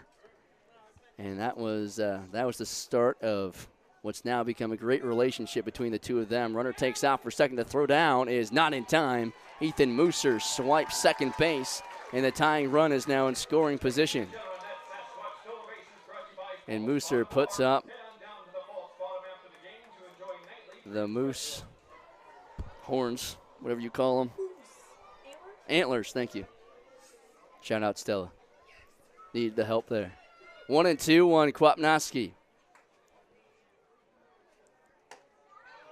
Just misses the top part of the zone, evens the count 2-2.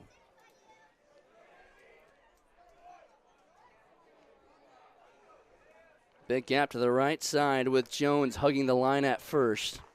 Full count. Ground ball right side. Second baseman picks it up, throws it on to first for out number 1, but Mooser takes the extra 90 feet, and the tying run is now 90 feet away.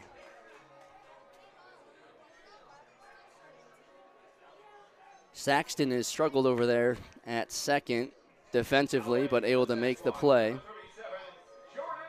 And now looks like the infield will come in to try and gun down Mooser at the plate on anything on the ground.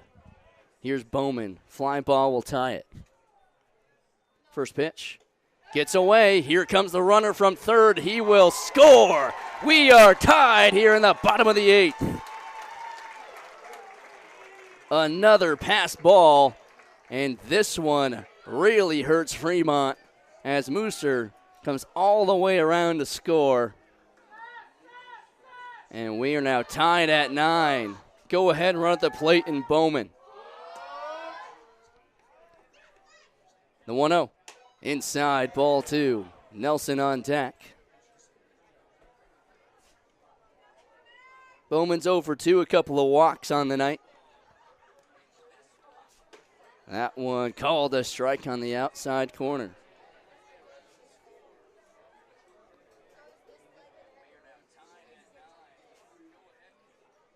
The 2-1. Called a strike on the outside corner again. He's called it all night.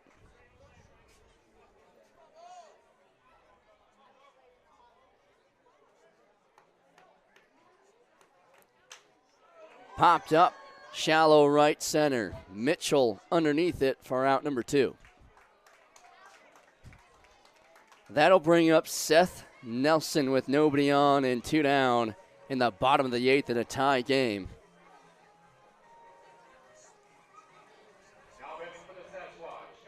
Another arm up and running in the bullpen for the Squatch. First pitch to Nelson. Called the ball outside.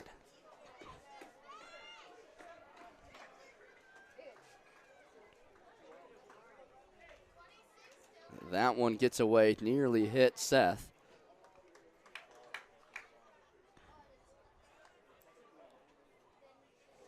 Owen Michelson on deck. Nelson's 0 for 3 with an RBI. In the dirt, ball 3.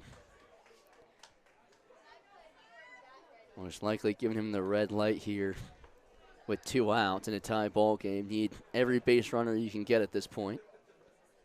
Yep, taking all the way, and it works out. Ball 4. 4-pitch walk. Brings up Owen Michelson, 1 for 3 with 2 RBIs. And he is just waiting to break out. Everything he hits is hard. Is this the time for Michelson to break through?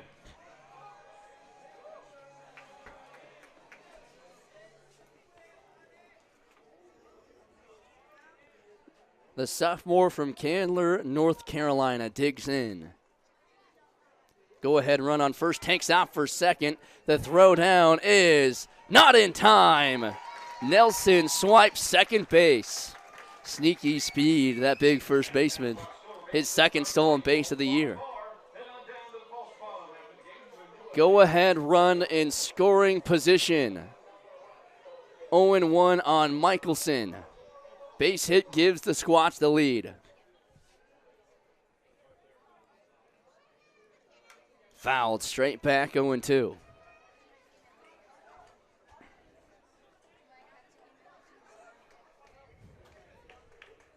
Nick Work on deck if we get there. Michelson behind in the count, 0-2. Riknowski trying to keep it tied going into the 9th. The 0-2. Driven to right field. Down for a base hit. Nelson rounds third. The throw comes in. It'll be cut off. The Squatch retake the lead. Owen Michelson delivers. 10-9, Squatch in the 8th. A clutch base hit to right from the catcher, Michelson. And the speed from Nelson hurts the Moo again. Swiped second, scored on the base hit. Here's Nick Work. Big gap the other way again. Michelson, short lead off first. Called a strike at the plate. That's huge for Michelson. Again, everything he's hit has just found leather. Tonight he's able to find grass a couple of times, and that last one, the biggest of the year so far. Swing and a miss by Work. Falls behind 0-2.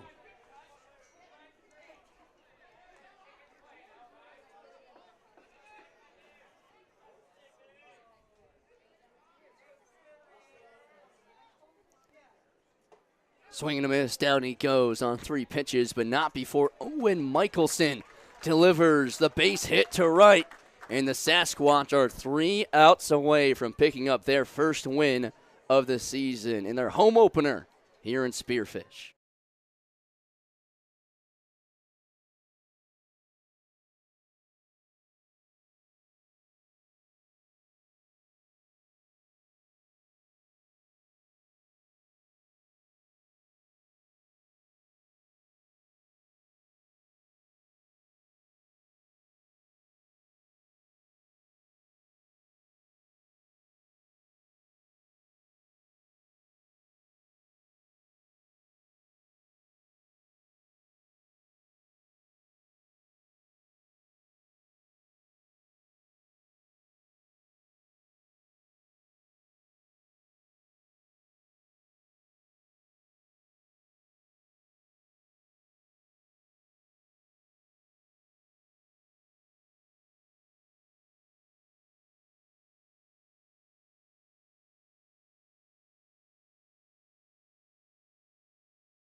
(10-9) Spearfish. A huge base hit from Michelson in the bottom of the 8th scores Seth Nelson.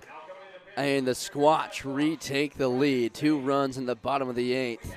After Fremont hung 5, it'll be up to Aiden Knowles, the 6'3" sophomore from Albany, California. Pitched 2 innings over the weekend. Had 3 strikeouts and 1 walk. Did not allow a run. Pitches for Oklahoma Wesleyan University. Was being called upon here in the 9th to close out the ball game and try and get Spearfish their first win of the regular season. Went 0-3 this weekend against Hastings, 2 close games. Got walked off in game 2. Battled back down 12-3 in game 3 to make it 12-9 in the 9th, but couldn't finish the job. And now Spearfish just 3 outs away from their first win of the season. And it's on the shoulders of Aiden Knowles with some clutch offense in the 8th inning. Again, Owen Michelson, his bat's been hot. It just hasn't shown up in the scorebook, but that one most certainly will. Leading things off for Fremont is Luke Saxton, the second baseman for the Moo. 1 for 4 with a strikeout tonight. First pitch from Knowles. Called a strike on the outside corner. Exactly what Knowles needs to do here. Fill up the strike zone, trust the defense behind him. Big gap out there in left center, though, with Kwapnowski shading towards right. Here's the 0-1. Off speed, called a strike at the top of the zone. Jazz dropped in there, belt high. Aiden in the driver's seat, 0-2.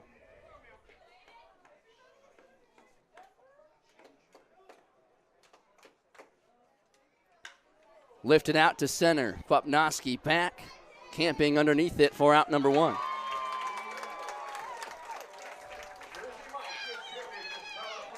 That'll bring up the 9-hole hitter and Preston Gajewski. 1 for 2 today, 2 runs and a walk.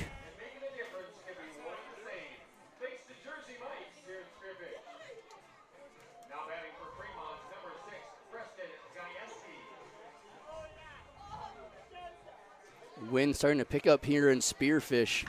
Line, left side, caught by a work for out number 2. 1 out away. Aiden Knowles, 2 quick outs. Top of the order now is Nick Weedy.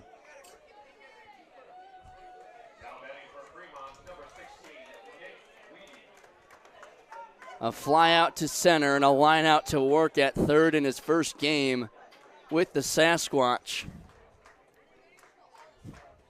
First pitch. Floats inside for a strike. And the throwback from Michelson nearly goes into center. The Sasquatch have been so close their last 2 games. Looking to close out the home opener here in front of nearly 400 fans. Here's the 0-1. Called strike 2. Back to the fastball. Fremont down to their final strike.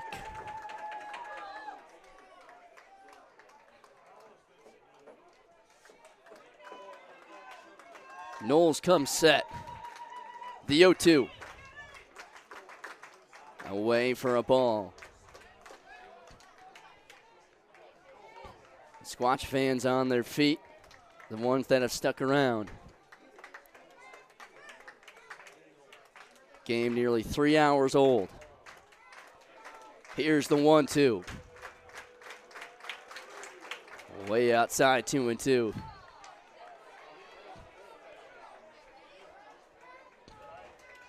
Big deep breath from Aiden here. Even count 2-2 with 2 down in the 9th.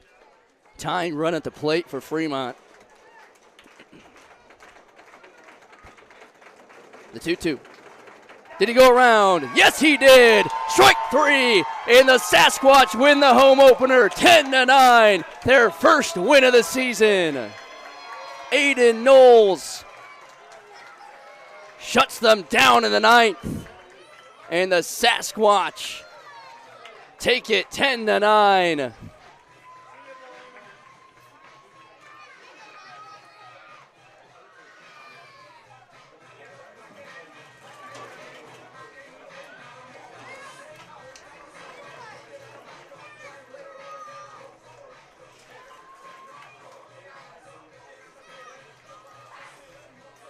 A great day all around. 1 through 9 for the Sasquatch. 8 hits combined, 7 RBIs. And the pitching staff pick up 4 strikeouts. And Owen Michelson gunned down 2 runners, taking off for second, which were absolutely huge to pick up the defense. He's getting interviewed right now on the field. Furry goes 5, allows 6 hits, 4 runs, 4 walks, and a strikeout. Riley, a great outing, his first of the season for the Sasquatch. Goes 2 2/3, picks up a strikeout, allows 4 runs. Brian Young comes in to pick up 1 out to finish the 8th. And Aiden Knowles shuts them down in the 9th and ends the game on a strikeout. Offensively, Mooser had 2 hits. Kwapnowski had 2 hits. Michelson had 2 hits. But it was Michelson that broke through. He's been right there. 2 for 4 tonight with 3 RBIs. And the Sasquatch take the home opener 10-9 over the Fremont Moo. And we'll be back tomorrow for a doubleheader. It's gonna be a long day at the ballpark, but it's gonna be a fun one, as they'll have first game starting at 11:05 a.m. Get out to Black Hills Energy Stadium to catch game 1. Then game 2 will start a few hours after that. But should be a fun day, but a good one tonight as the Squatch take their first win of the season in their first game at home. 10-9 the final. From everyone here in Spearfish, my producer and director Aiden Wirtz, I'm AJ Reister saying good night from beautiful Spearfish, South Dakota.